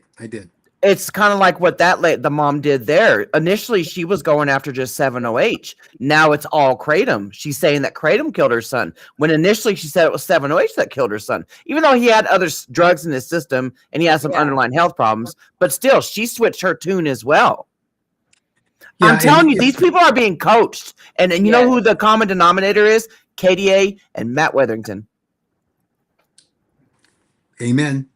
Yeah. So I understand the opinion. I think it's relatively well grounded. And why would people initially come out and say, and we've had this isn't the first time yeah. we've heard parents say, oh, my kid behavior was irresponsible, other things, and all of a sudden, whoops, no, it's just kratom. It was only naturally kratom. Mm-hmm. I got some pinned. How much longer you got with this, Mac? I've got 15 minutes. Okay. 20 minutes. 20 minutes. I got some pinned comments here. Okay, so Mike says Madeline had a question something about that finance department senator letter to feel free or whatever. Do you want to expand on that even more? You already mentioned it. Yeah, I feel like that's another Dean Francis tactic. People keep throwing that out, and it's really not even a big deal. When someone sent it to me, I said, you know what? I don't GAF about that. Yeah, that has exactly. nothing to do with me. I don't care. Exactly. So when you look at Senator Ron Wyden, is the ranking minority on the Senate Finance Committee, and it's the committee. If this were just from a member of Congress or a member of the Senate, it would be a little different. But he's using his oversight authority as the ranking member on the Senate Finance Committee to issue these requests for information. So what he has done, he's asked for Jerry Ross from Botanic Tonics to answer specific questions that are in the letter, and he's given a deadline of the end of the month for that to happen. And then he's asked for Secretary Kennedy to do the same thing. And then on a separate vaping issue, he's asking for the president of the company, who gave substantial amount of money to the MAGA PAC and to some other fundraising groups, and wanting him to answer questions. So those are all within the scope of the authority of his office as the ranking member of the Senate Finance Committee. Based on what he receives back, he will then determine whether he can go to the committee chair and ask for a full oversight hearing. So this is in the investigation phase. Now, the important part of that letter is to understand the context of it, because again, it talks only about the contributions that were made to the various political contribution entities, and then what he connects to actions taken by Secretary Kennedy or Commissioner McCary on the vaping side. So this is Washington at its finest, right? Mm-hmm. The purpose of this letter is transparently to really go after the Trump administration. They want, Secretary Kennedy to be exposed for having taken actions. Now, he does not ask, Senator Wyden does not ask for any information from the 7OH people, which tells me that the guidance that he's being provided here is really being led by the anti-kratom forces in the form of Dean Francis or whatever, and they've fed them a bunch of information. Again, they're right to do so. What Senator Wyden has not asked for, but he will definitely receive, is a more balanced presentation on this, because they need to hear this. And the reality is that it does not matter, in my opinion, because I've seen it happen thousands of times here in Washington. Someone shows up, check in hand, attends a fundraising event, gets to meet with a public official, whether it's a member of the Senate. Well, let's say hypothetically it's Senator Wyden, who has received millions of dollars, or at least over $1 million, from Big Pharma. It doesn't mean that when Ron Wyden cast his vote that he's somehow a whore for the pharma industry. It means that they support the policies that he believes in.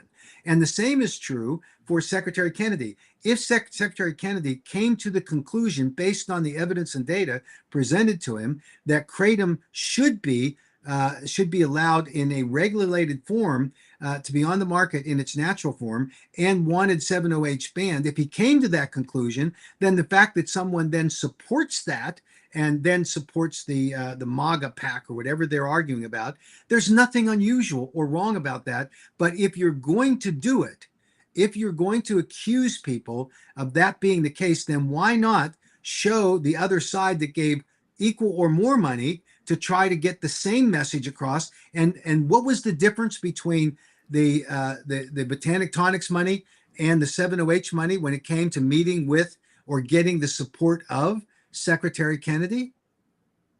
They matched each other, or the 7OH people gave more. It was the science. It was a decision made based on, and I've been in the secretary's office. I know exactly what happens there. They have a team of people called the executive secretariat.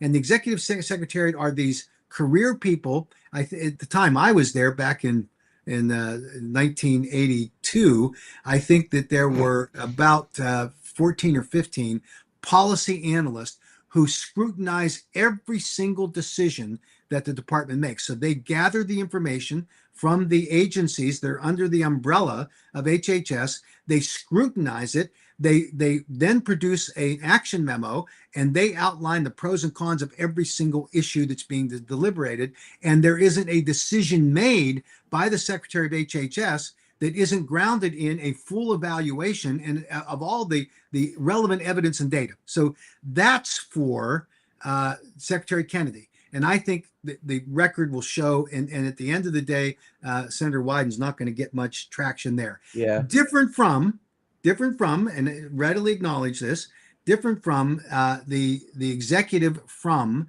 the vaping company, or in this case, the cigarette company that with vaping, that had a dinner meeting with Secretary Trump, where allegedly at the conclusion of the discussion that they had about vaping, that President Trump picked up his phone and called Commissioner McCary, then the FDA commissioner at the time, and said, I want you to do X. Look into it. I want you to change, whatever he said.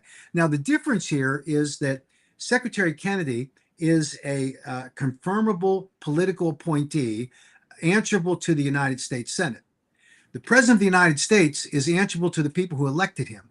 He is the top dog. He's the decision maker. And it's not surprising to me, seeing the way that Donald Trump works, whether you like it or not. And there's certainly many things I don't like the way he does things, but he picks up the phone as the CEO elected by the voters in the United States, by the majority, and he calls his appointee and says, what the hell are you doing? I mean, it's that kind of thing. I remember a particular instance with a governor in a state where I was working for a client that had an issue where the agency had gone rogue about a public policy. We're sitting in the office of the governor and we made our pitch. And the governor asked a bunch of questions. And at the end of the day, he said, so let me understand, that agency decided that they wanted to assess fines against you and you had already complied, and that the fines that they're asking you to pay are not legitimate. And they said, absolutely right. So the governor picks up the phone, calls the agency head and said, I want you to explain to me why you assess this kind of fine. And the agency head said, well, I agree with you, Governor, but the career staff here said they don't want to let that happen because it would set a bad precedent if we admitted we made a mistake. And the governor said, I want you to issue an order that we are not going to hold this company accountable because the staff doesn't want there to be a precedent set that they made a mistake. And the agency head said, I'm sorry, Governor, I can't do that. And the governor said, I understand completely. He said, clear your office out by the end of the day. Oh, Now, that's an example of executive leadership where, now, whether he had all the information, but he didn't need it after he heard with the explanation from the agency head. That's what chief executives do. So that's different than Secretary Kennedy, vastly different. But what the 7OH people are trying to do, and in this case, the anti-kratom people, and I think certainly Senator Wyden wanting to put his attack mode on the Trump administration to embarrass Secretary Kennedy. The difference is that Secretary Kennedy had a army of people behind him that were advising him on this issue, and the fact that he made a decision which is well grounded in the science is not in any way a violation of his public trust. And the fact that there are people like Botanic Tonics and Mid45 that made contributions in order to sit down at a fundraising event and have a discussion is nothing unusual. And the 7OH people are doing the same thing. And the fact that when they balanced it, the kratom, natural kratom leaf products came out on top, nothing wrong with that. And nothing that Secretary Kennedy did after that was in any way did anything that would have violated his public trust. So this is a lot of a lot of falderah that's all politically based. And Mhm. I find it almost entertaining to hear the wailing that goes on and say, "Oh, look how terrible this was." Well, I my know. God, where have you been? Put your head's been in the sand, because Mhm. this is the way politics works in Washington Yep. D.C. and just the way life is, you know. And there have been the way that Congress appropriately regulates is that I've seen in my 50 years in working in the government relations arena. That's a lobbyist, fancy word, in lobbying, that there have been changes in lobbying rules, and it has been much more difficult in order to actually get your message across. It used to be that you could take a member of Congress to lunch or dinner or breakfast, and you could have a conversation with him, and you could pay for the meal, right? He had to report it, or she. I mean, that was just the way it was. Now you can't do that. You used to be go out and you could invite them to play golf, and you can't do that That's like now. the farmer reps. Yeah, and I remember at a charity event out in Idaho at we had a practice golf round, and I was sitting in the golf court, and they just randomly assign somebody to come and play with you, right? And this guy sits next to me, and he says, "I've been assigned to play with you. Is that okay?" I said, "Sure." And I start driving down to the first hole, and he introduces himself, and his name was Tom DeLay, who was at the time the majority leader in the House of Representatives. Oh my And gosh. we struck up this strong friendship, all because we were sitting next to each other on a golf cart and played a round of golf. And he became a very good friend of mine for years. Now that relationship developed. Was there anything improper about the relationship? The fact he got randomly? No, there wasn't. He was at a charity golf event, and it was for ALS research or something, and we developed that relationship. That kind of thing is gone largely from Washington today. But it's the way things get done. And Jim Clyburn, you guys, I'm going to show you his picture just a minute. Okay. Yeah, I just think it's crazy when people try and bring that kind of stuff up. Like, it's just, Yeah. come on. So this is me when I was much younger. Can you see it? Do you have a Oh mug? yeah, dude.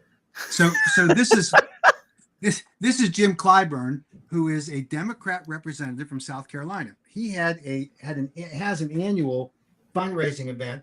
It's a golf tournament, and he uses the proceeds from that golf tournament to fund laptop computers for underprivileged kids graduating from high school as they're going to college. Great charity. Love And that. and just by happenstance, they have a couple of dinners during this tournament. It's over a 2-day period. And I'm sitting at the same table with Jim Clyburn, and we're all going around the table introducing ourselves. And now Jim Clyburn was the majority leader of the House of Representatives at the time, right? So he's got a very influential position. And I was there because we wanted to support him, right? We wanted to get a seat at the table. And luckily, I had a seat at the table with a room full of 200 people, and I got assigned to sit at his table. And in part of the introduction, we were asked to say what our political background was, and I thought that was a funny thing. And I said, well, I started my political career in running Orrin Hatch's campaign for the U.S. Senate. And Jim Clyburn slapped his hand on the table. He goes, "You what?" And I thought, well, this is a Democrat Republican kind of thing. And I started to say, maybe I shouldn't have said it. And he said, "I do not like Orrin Hatch." And I said, that surprised me because Orrin Hatch was kind of a bipartisan guy. I mean, he was a conservative, obviously fought for the things he believed in, but he reached across the aisle and worked with people on the Democratic side all the time. One of his best friends in the world was Ted Kennedy. So I said to Congressman Clyburn, I said, well, why? And he said, I have a bill that I've been trying to get passed for, I think it was 4 or 5 years, that benefits the Low Country, which is the area in South Carolina. He said this is his description. He said it was a rat shit issue, but it's important to me. He said it's very important to me and my constituents. He said, and Orrin Hatch holds me up all of the time. I said, what do you mean he holds you up? Well, he blocks it. He won't even let it come to a vote in the committee. I said, well, that's surprising to me. He said, well, you need to tell him he needs to fix it. And I said, okay, Congressman, I'll do that. He goes, when are you going to do it? And I said, well, when I see him next. He goes, why don't you go call him now? What? So now he's testing me. Do I really have a relationship with Hatch or not, right? And so I said, excuse me, I'll go do that. So I walked outside. This is a big tent.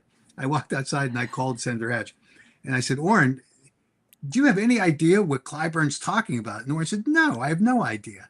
What do you mean I'm holding this up? Of course, this is all staff work, right? Yeah. Somebody on Hatch's staff was blocking this bill for whatever reason, and I don't know. And certainly Hatch didn't know. And I said, well, let me see if I can get Clyburn to come out and let him describe it to you. So I walked back in. I've got my cell phone, and Clyburn's sitting there. I said, well, I've got Senator Hatch on the phone. He'd like to talk to you. And Clyburn said, you what? He goes, you were able to get a hold of him? I said, yeah. And he goes, well, I couldn't get a hold of him. I tried him all kinds of times. I said, well, I did. And I handed him the phone, and they had a conversation. And 2 days later, that bill passed the United States Senate. Okay. And Clyburn called me his favorite Republican in the world. Now, I know he was just making that up, but it shows you that sometimes things can happen. But for the fact that I had paid to be a participant in a fundraising event in South Carolina where that happened, right? Was there anything nefarious about it? No. Did I represent Congressman Clyburn? No, I did not. It was just a sidebar issue that was important to him that had gotten hung up because of the bureaucratic chicanery that goes on. What year was this? Legislative offices. 80.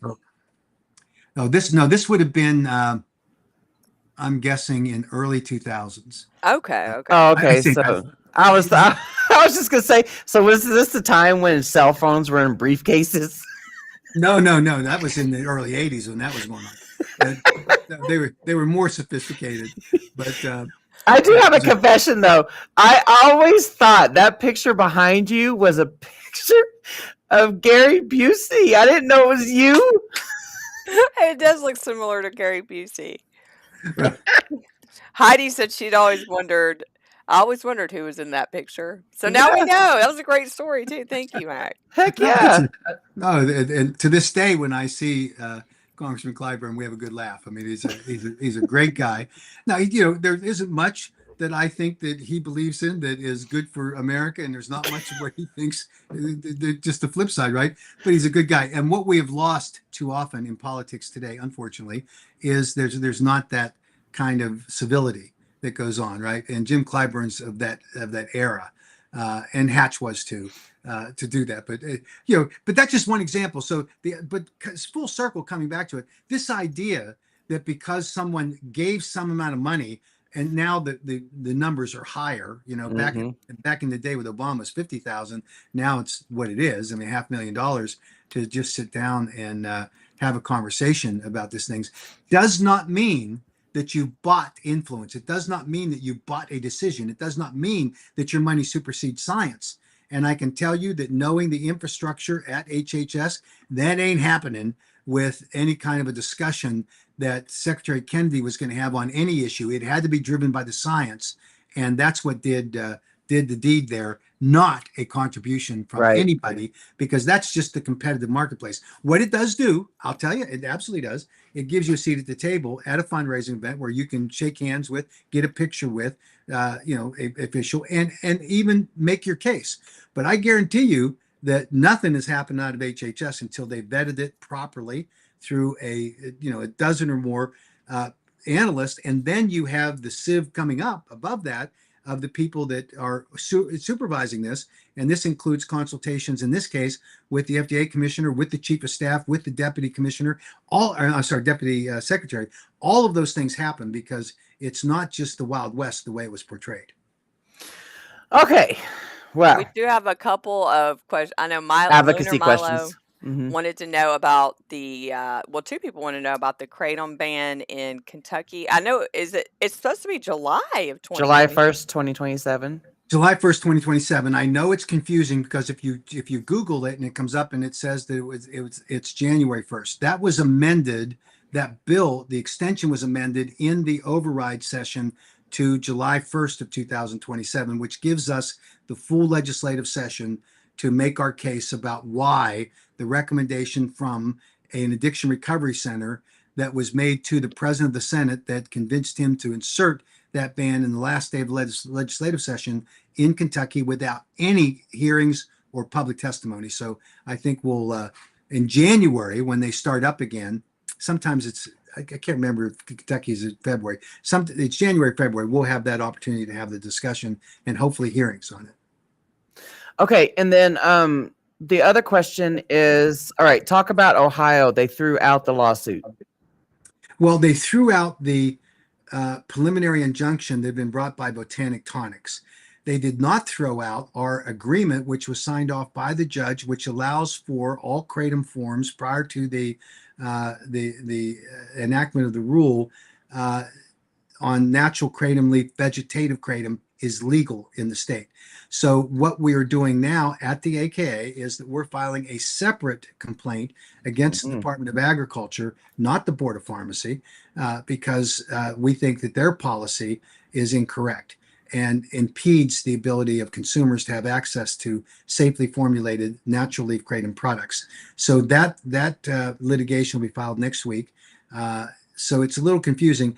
On last Monday, at the Board of Pharmacy meeting in Ohio, they had metrogenine, the metrogenine rule, which would have been that rule that would have banned all kratom in the state of Ohio, was on the agenda. They took no action. No. And I think that's because the legislature kind of served them up a pretty stern warning. They better not be doing that.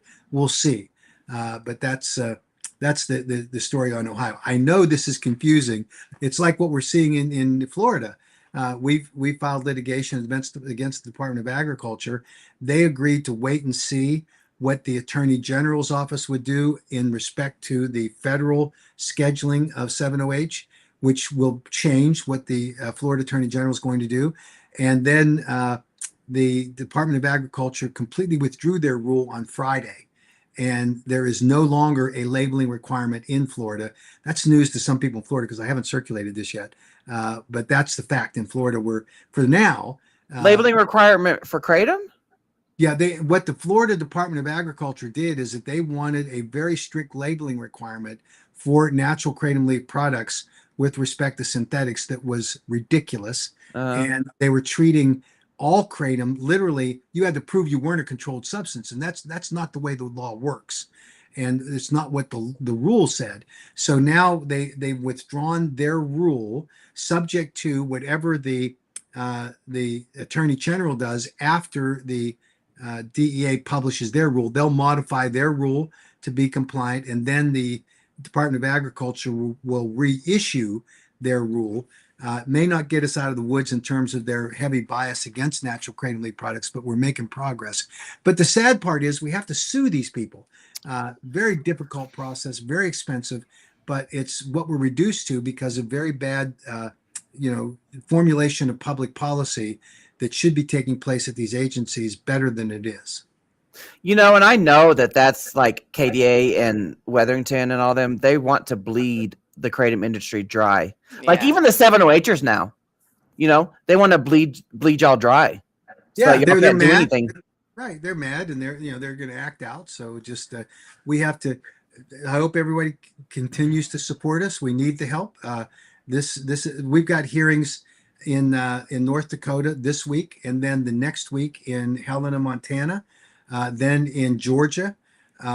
This is craziness, but all driven by 7-OH. Yeah, every bit of it. And anybody in the 7-OH community wants to say, "Oh no, that's not true." They're wrong. It is absolutely true, and it is propaganda being peddled by the likes of, at least in my opinion, these Michelle Ross saying, "Oh, we should regulate it and only put it in the shops where 7-OH people can go to buy it, and not natural kratom leaf product customers." So this is a battle that's on our hands. It is an existential crisis, and we've got to be prepared to meet it because we can win on the science, and we're committed to that. We're going to continue to fight for it. And not only do we win on the science, Mac, we win on people testifying. So if anybody watching this lives in North Dakota, you have got to show up on August 12th. Yeah. The AK updated their protectkratom.org North Dakota link. So I posted that up today. Good. You guys need to send out an email blast, though, obviously. I didn't know about Helena, Montana. Is that going to be a board of pharmacy one or legislature? Say that again. I'm sorry. Helena, Montana. Okay, so this is legislative. They have two bills that they are going to promote. One is a ban bill and one is a regulation bill. So the committee likely is going to pass out a both and say let the full legislature decide. Originally, it was just a ban bill, and now we're at least getting a regulation bill on the table, and we think that the committee will recommend both for consideration and let the full legislature make that decision. Is there going to be virtual testimony option? I know there's a testimony. I assume they've done it in the past. I assume that they'll allow that. We'll get the details on it. Okay. And so It's on the 19th, and I think it's like in Mountain Time. I think it's around 1:30 or 2 o'clock in the afternoon, something like that. okay. And then so what, August 21st was I'm sorry. I need to change that. I just looked at it. It's at 4:05 p.m. So Mountain Time. well, that works for me. I can't stand the early morning ones, Mac. I swear, I literally just roll out of bed, go make my coffee, and then I'm on the computer. Sometimes I'm in my nightgown still. Yeah. Yeah, I go live. Neither one of us are real big morning. I mean, I get my kids off to school and stuff, but I'm not a big morning person. But I have my camera off so they can't see me on the nightgown. Yeah. But no, Mel, so as of August 5th, 7OH is banned, correct? No, it's not. It hasn't gone into effect yet. They're having to weed through the 600,000 AI bot comments, most likely. Well, which I feel like was deliberately done. I truly do. I feel like it was deliberate, so that it would buy them time. That's what I feel like. Yeah, I think any tactic they use, you could reasonably conclude that. I think that the DEA's position is they want to get it right, and I'm glad they do. I'm glad they're looking. I think more particularly they're looking at whether they need to modify the pseudodoxil issue, because again, while they believe and have represented to us that it's not found at detectable levels using standard equipment, our argument back was our anti-kratom people will use any piece of equipment they can, and it does detect it when you use that highly sophisticated equipment. So, and it's because it's naturally occurring. It's part of the degradation process. What do you say about Michelle rubbing it in your face, saying that she was right all along? Because someone at the AKA X account went and tagged Joe Rogan from a 10-year-old post. Oh. So that right there stirred up a lot of crap in the community. I know it did, and and that was, in retrospect, it probably could have been done better. What the team that was trying to do there was to convey how this is how the argument is unfolding. But Michelle Ross is never right when it comes to making a conclusion. It is true that pseudodoxil occurs naturally. And if there is a zero tolerance policy, then it would ban natural kratom. The DEA never intended that zero tolerance policy would be on any level of detection or quantification of, and that's why we're in this discussion about pseudodoxil. So she was talking about, anything that's quantifiable when they were talking about what the typical quantifiable levels are. So, I'm willing to say, okay, you made an interesting point. The DEA is now looking at it. We'll see how they come down on it. But you guys knew about it. You guys knew about it before she even supposedly blew the whistle about it. Well, yeah, the discussion was this is DEA's position. We are only looking at what we will enforce on quantifiable levels. And then we dug into it and asked the scientists to tell us what levels could it be quantified at? What kind of machinery is used? And we found that very expensive machines can detect it. And so the question is, did the DEA intend to ban natural kratom leaf products because pseudodoxil is present? Right. And the answer to that, and Michelle, if you're listening to this or if you see it later, here's the answer. No. Hell no. There never was an intent, but that's what she's trying to say. She's saying, oh, well, the DEA knew what they were doing. This is all part of a grand conspiracy. Like they specifically said that they are not concerned about natural leaf, but everybody's acting like some dudes in the background just been waiting around since 2016, like, this is how we're going to get them. So there's when you look at the overall analysis of how public policy is framed and how decisions are made at the DEA, you can take the position that was expressed by Michelle Ross. You could do that, and you could say, well, this is what they intended all along, and this is just the way they're going to screw it. And what that's called is incredibly stupid, because that's not what they were doing. But yet that's convenient to her narrative, right? Because she's working for Seven Hope Alliance, which is funded by 7-Ohms, who desperately wants to keep 7-OH products on the market, and they don't care what they have to do or say to make that happen, right? That's just the way it is. And by the way, that's fine. They're allowed to do that. Yeah. Nothing wrong with Michelle Ross saying, well, on behalf of my client, 7 Hope Alliance, which is funded by 7-Ohms, I'm saying this. But she doesn't. She perches herself on top of the tower, the ivory tower, and says, I am sacrosanct. I'm a scientist. I don't know how anybody believes that lady. I just don't. Well, and I refuse to call her doctor, and she doesn't like that. And I get why she doesn't like it. But I told her that I'd be glad to call her doctor when she starts acting like one. And instead of, respect is earned, not given. Right. Right. And whenever I see her comments on X, like I said, she blocked me last year, and I can't stand how X, I wish X was treated like Facebook, where if you block somebody, you can't see their stuff at all. Because I can't stand when I go on my X app and I see crap that I don't want to see from other people. But anyway, so I've told the story before that Michelle Ross sat down next to me at a Champ show, and I was cleaning out my office. I'm doing a renovation in my office, and it's going to take a couple of months, but I was cleaning it out, and I found the book, Kratom is Medicine. Now, it's the one she wanted to autograph to me, and I said, no, I'm not interested because I don't think that's the right message, right? Kratom is not medicine. That is, if you want to make it a drug, it is a medicine. Now, does it have medicinal values? And I think she may have been trying to make that argument. It does have benefits for people that are therapeutic, but that's not for anyone in the industry to say. They're not allowed to say it unless they have the evidence and data to support it, in which case they'll have to then go for a specific labeling requirement. And if it's a therapeutic benefit, it has to be a new drug application. So that was my objection to it. And I know she was deeply offended, and she went off in a huff. And I guess she left her book because I have it, but it doesn't have her signature in it or a caption, because she asked me, how do you want me to sign it? And I said, don't sign it, because I don't believe that's the right message.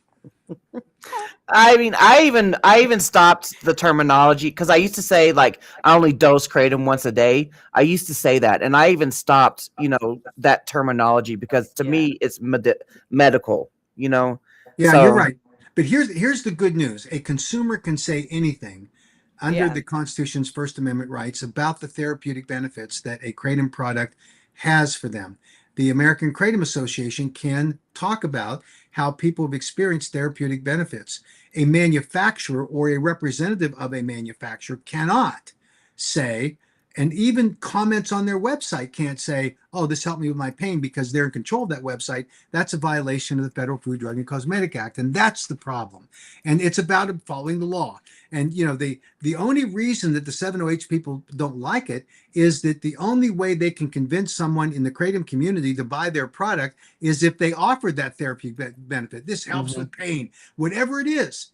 And, we've referred them to the FDA too for action. And unfortunately, they got it. They didn't like it. And now they're saying, oh, the AK is horrible for doing it because they're stripping away from consumers the right to have these choices. No, we're taking away the right of a manufacturer to introduce an illegal product into the marketplace that doesn't comply with federal law. That's all we're doing. And if you could find a way to comply with federal law, like Natural Leaf Kratom Products has done, then you could be on the market. And so that's the difference. Yeah, it's true, Mel. That's 7 Hope is funded by 7-Ohms, and the heart.org is funded by Vance Sanders. Right. And there are others involved. There's Matt Schwerman from Outpost Brands. There's, he's on the board of Heart, so he's funding it, not just Vince. So there's all of that, and this is just what we have to deal with as we're going forward here. But we're in the fight, and we are winning. We're winning. It is a long battle. It's been exhausting, Mac. It's going to get worse with the likes of of our good friend Dean and Dean Francis and Cameron. It's just going to continue, and they can recruit all these people to join them that are anti-kratom people. Kratom Danger Awareness, Patty Wheeler, Mike McKell, Matt Hall, all these people. We're going to continue to fight because at the end of the day, one thing matters, and that's the science. And they're going to have to explain to the American people and to their legislators and to the people they represent, how is it? What do you know that NIH doesn't know, that the National Institute on Drug Abuse doesn't know, that HHS doesn't know, that DEA doesn't know, or FDA doesn't know? What do you know? What do you know that's so unique that justifies a ban on products when they can't meet the criteria set forth in federal law for that to happen? And that's the bottom line in terms of where we are. So I think the unfortunate part of all of this is this controversy, and I've got to run after this, the controversy that's been developed around all this because of the profiteering and greed by the 7-OH manufacturers is that they wanted on the marketplace to make a quick buck, and they weren't interested in following any of the regulations, none. Yep. And they weren't interested in investing in any of the safety data that's required to enter the marketplace. They wanted just a free ride, and they wanted to do it on the backs of the natural kratom leaf community by misleading everyone into thinking that kratom and 7-OH are the same thing, which they are not. And so there's where we are. But okay, let's rapid fire the recap. Okay, so North Dakota, August 12th. You got Helena, Montana, August 19th. And then you have Brunswick, Georgia with Rick Townsend on August 21st. The 21st. Okay. So whenever you guys send out an email blast, I'll get that out there. Yep. We appreciate it very much. Thanks to both of you. We continue the battle and can't wait to hear the reaction from the 7-OH girls, and we'll see where we are. Thank you, Mac. Thank you so much. Have a good rest of your day. Bye, Thanks. Mac. See you later. Bye-bye. You don't have to end it, Jen. I want to answer Dana's question. question. I was going to say we'll answer the advocacy question thing because I know we've been talking about this whole thing. Yes, we have. Yeah. She says, I think we could get more advocates on board if we had some sort of intro or training courses. I know for myself, I struggled in the beginning. I still have questions about what to do and how to do it. This right here is where Laura Romney, let me put her email up there because we've done something similar like this before. And we do it from our own free time. We ain't going to charge you for it. We ain't going to give you a coupon code for it.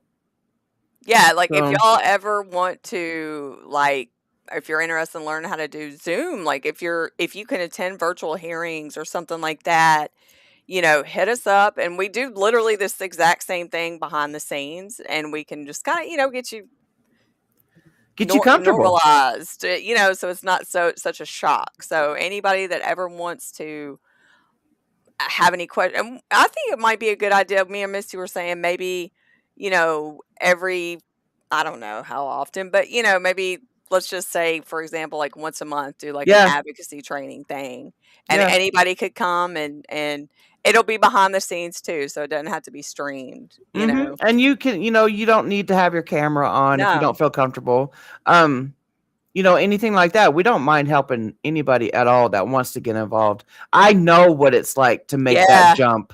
It's tough. I mean, and then just having to follow the legislative, every state's different. I mean, we still don't know everything, but I mean, it's tough to figure out. So I do not mind asking or answering questions or showing somebody how to do something or anything like that. We do not mind.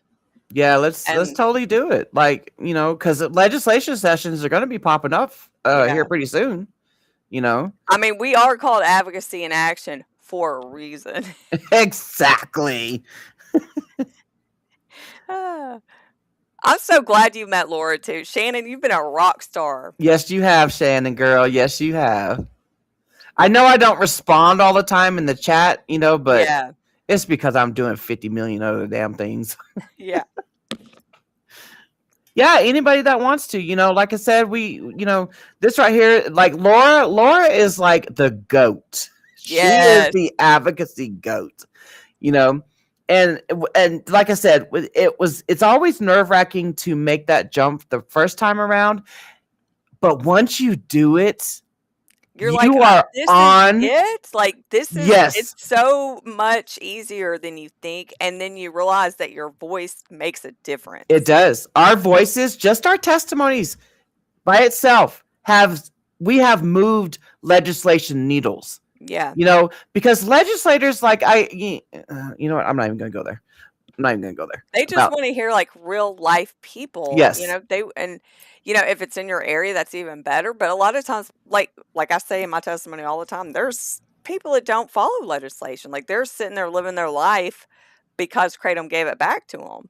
I mean, Yeah. so, I mean, I think it would be a really good idea for me and Misty, and we would have already been doing it, but we have been so damn busy because of 70H, like, Yes. our free time is, like, going to bed. I know. I know.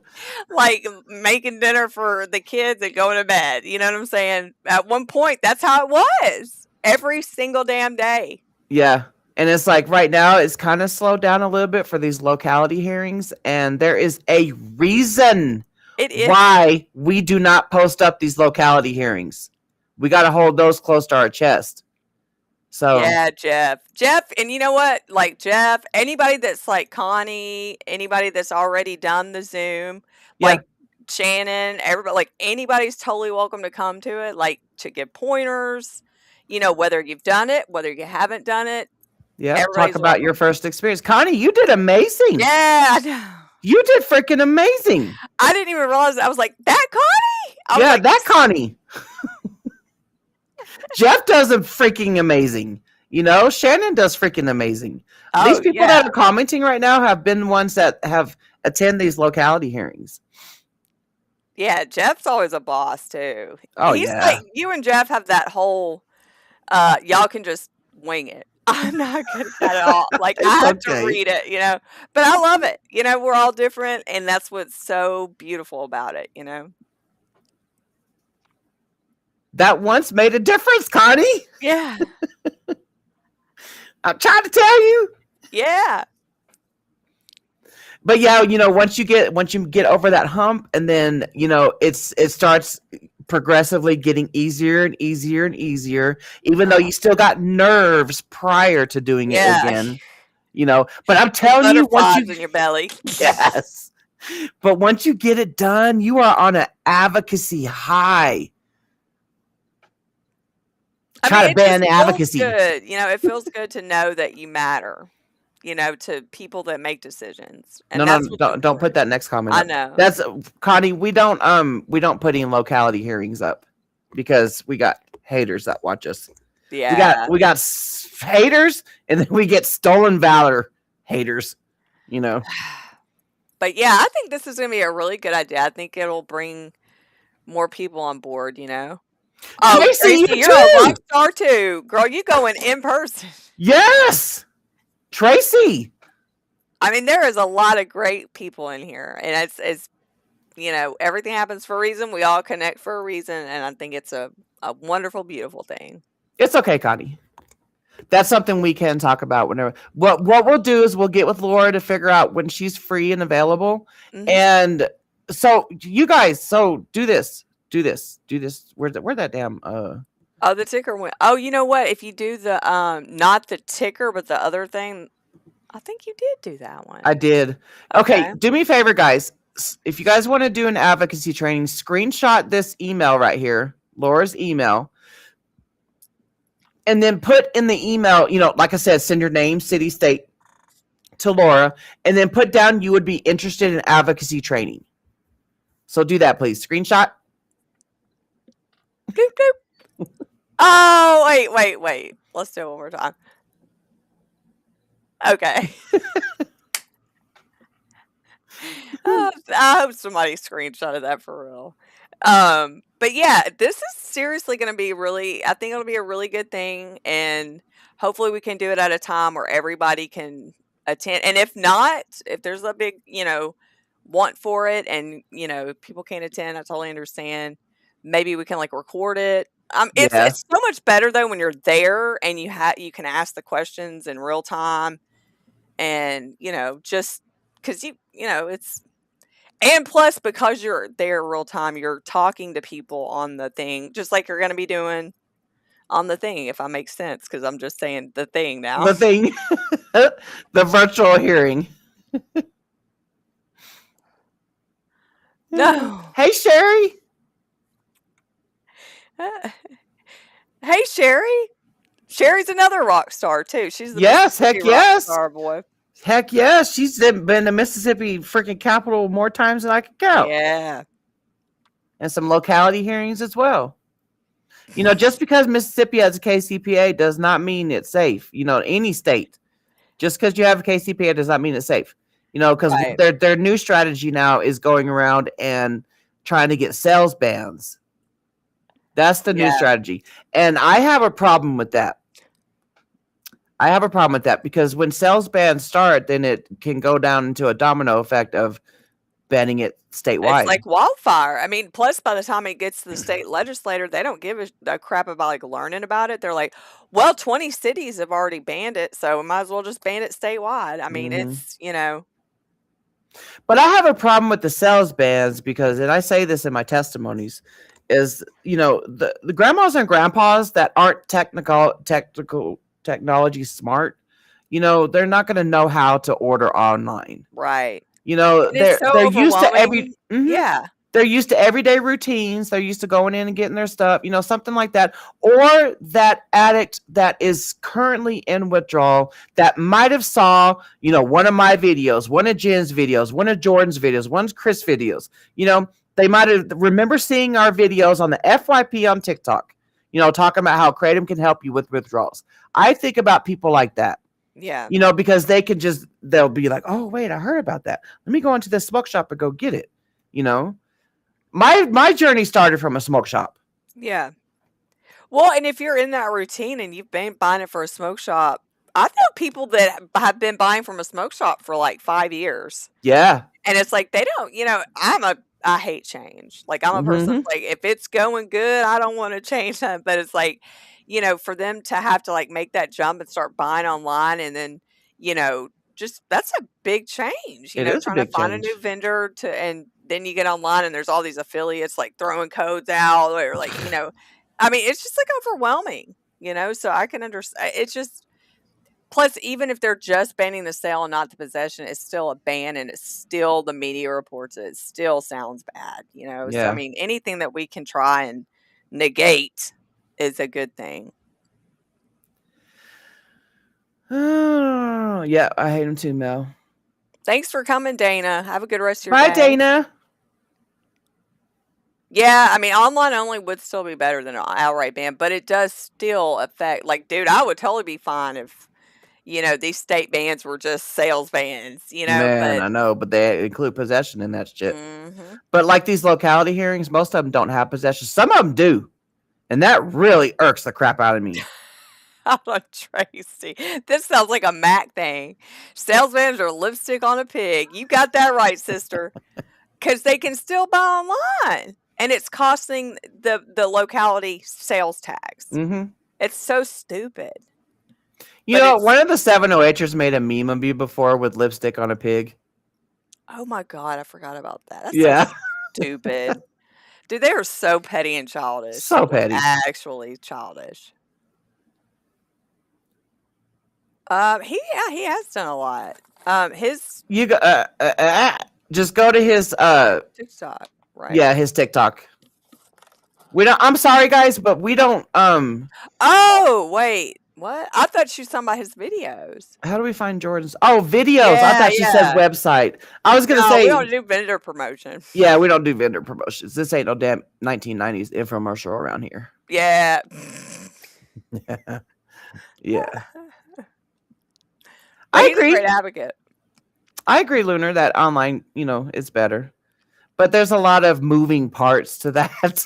Yes, some salesmans do include online sales, but like Massachusetts, the majority of theirs is not including online because they No. know they can't control. Like they've already even said, like, we know that it's still going to be accessible to people that need it because they can buy it online. Like they've openly said that.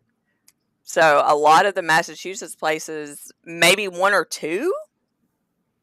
Tracy, that's what I'm saying. She says, speaking of, Can we contact any smoke shop associations to help us advocate? They lose money on these bans. Yeah. That's what I remember reading an article just a couple weeks ago, not realizing that there was actual smoke shop associations. I didn't even know that was a thing.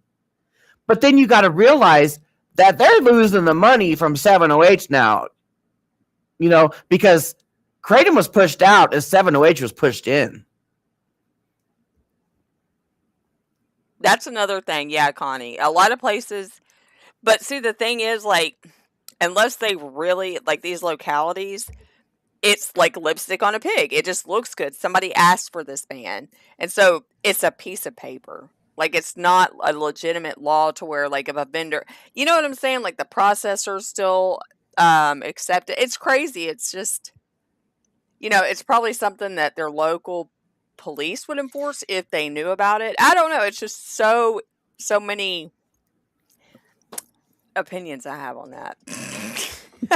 I don't even want to go into it because some of it's about a thing I don't need to talk about. Oh, thank you. I got it chopped off. She got I told her to do that Bob trend on TikTok. Oh no, I've been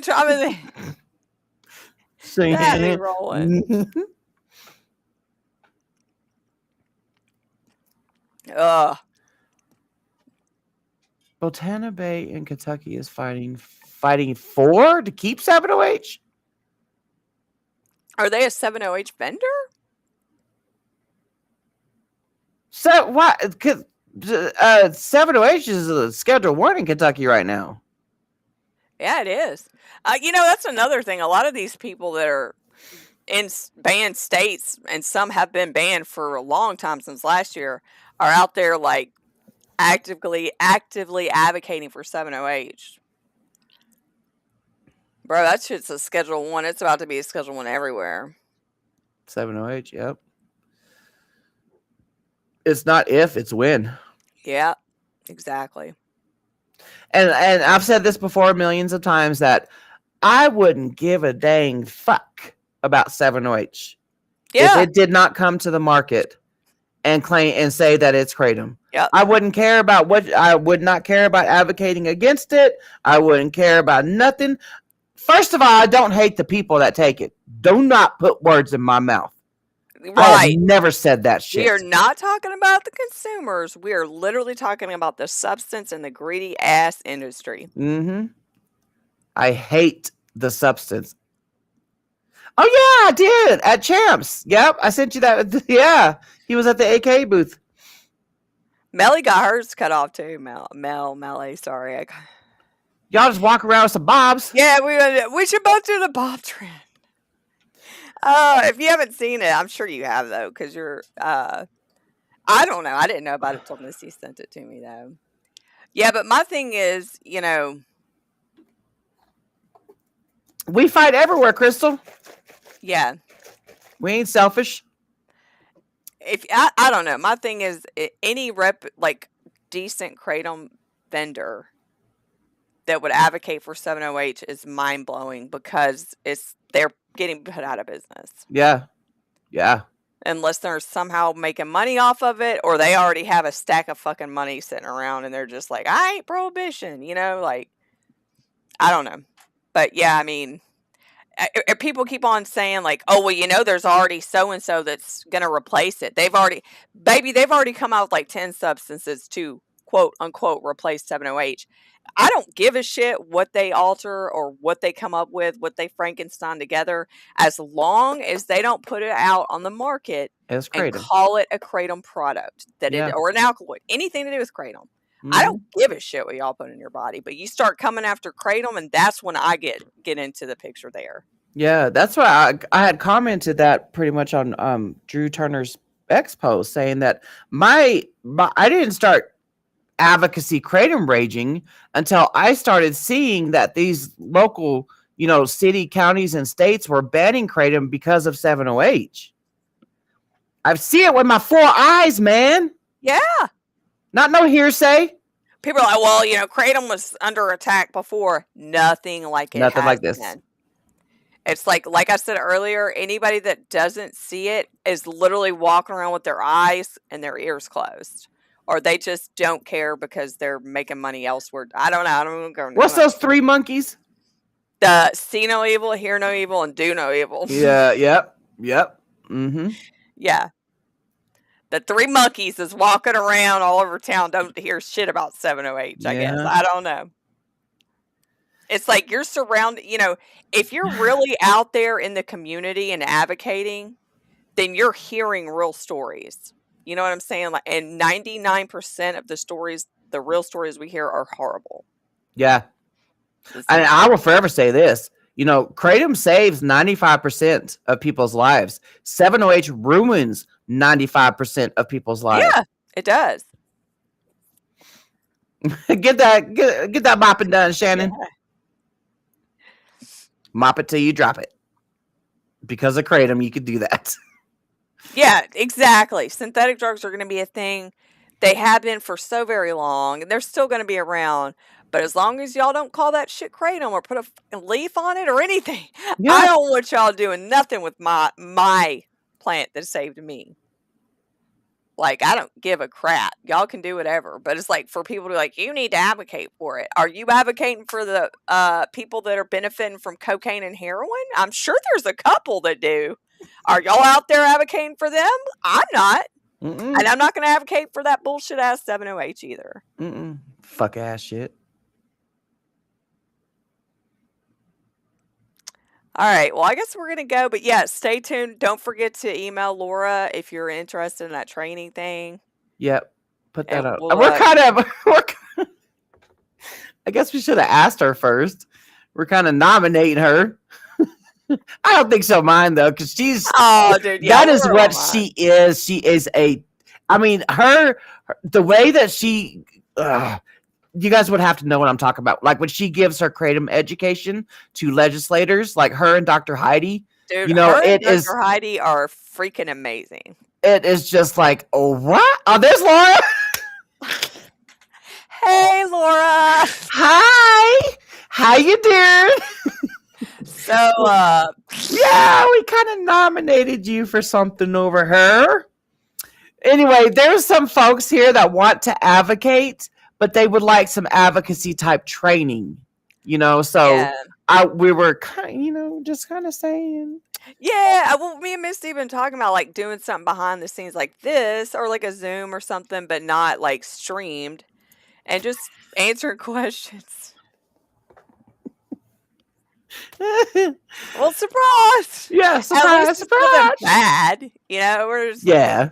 But yeah, we figured, we'd give your email out and anybody that's interested and whatever day you're available, whatever day and time. That we could just do it behind the scenes type advocacy to try to help, get these folks on that step stool to advocate in these hearings. Trying to get them help them with their nerves.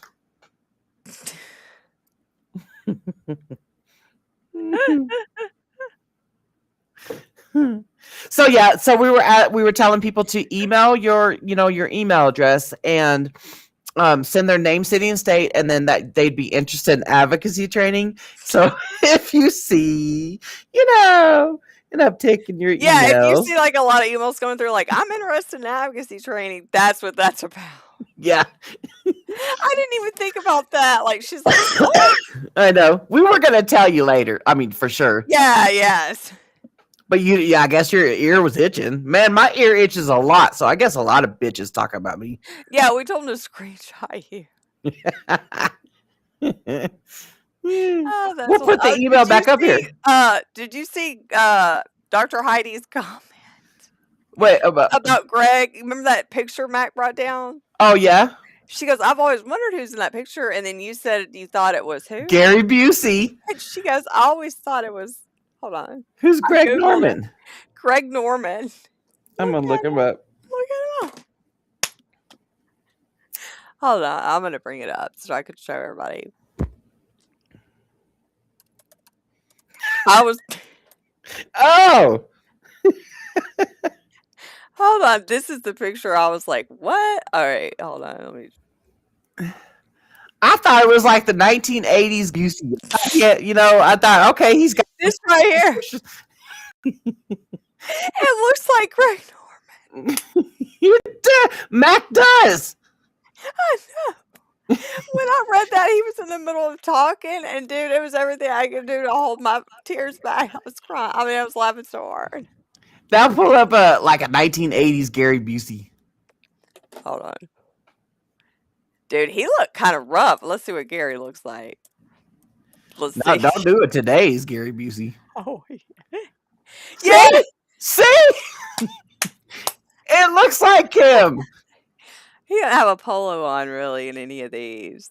I think the polo really pulled it off for Greg. There we go. It's kind of like a polo. Yeah, yeah. I always thought that picture in the back was of Gary Busey. I did not, honest to God, I did not think it was Mac either. Like, I didn't I'll be either. serious. Like, I thought it was, two reps he knew that he was like friends with or something, you know? Yeah. And it turns out it was him. Oh, yeah, dude. When you have to go up against the KDA, it's scary. Oh yeah, but it's okay. You just focus on you and your testimony. Yeah. That's it. That's it. 'Cause, I mean, there is a lot of times where, again, we change it just by, even if it's only one person, sometimes it changes it. Yeah, exactly. Like what happened in Moses Lake. Yep. That was hilarious, though. I don't know if Heidi's still watching it. But, dude, I meant to mention that as soon as Matt got off. They're like, Greg Norman. Mac used Gary to Bu- slay. It's like if Gary Busey and Greg Norman had a baby. Oh, man. I guess we can keep calling him Mac Daddy. Yeah.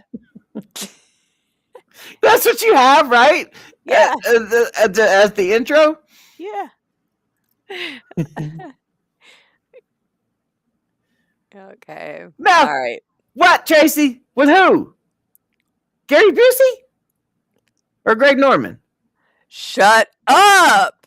No. Are you serious? I'll leave it this up here.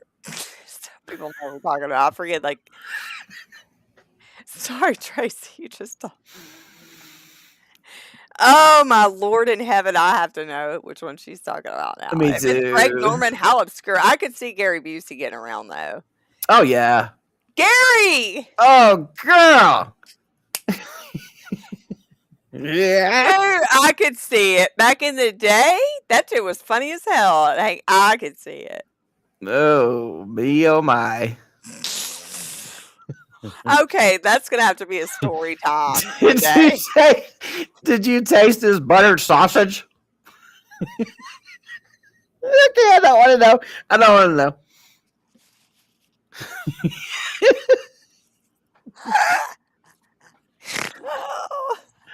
Oh man. Oh gosh. Yeah, that's what I'm a story crying. time. Yeah, he was cool. He was really cool before he went nuts. I think he's probably always been nuts, but like old age just kind of caught up with him. He needs some kratom in his life. Yeah. Hopefully during the rally or something, we'll have to get Tracy to tell us the story. During we'll have dinner or something. Oh, the streamathon? Oh yeah. Is that what you're talking about? I was talking about the rally. Oh, in DC? Yeah. If, Oh. if we all go, we'll have to take Tracy out to dinner to hear about her Gary excursion. Okay, kitty. Wow. She's like, it's time, mama. Yeah. And I got to pee. It's like, Yeah. All right, we're going to go for now, but thanks everybody for being here. Don't forget to email Laura, and Yes. we'll see y'all next time. Yep. Bye, everybody. Bye, everybody.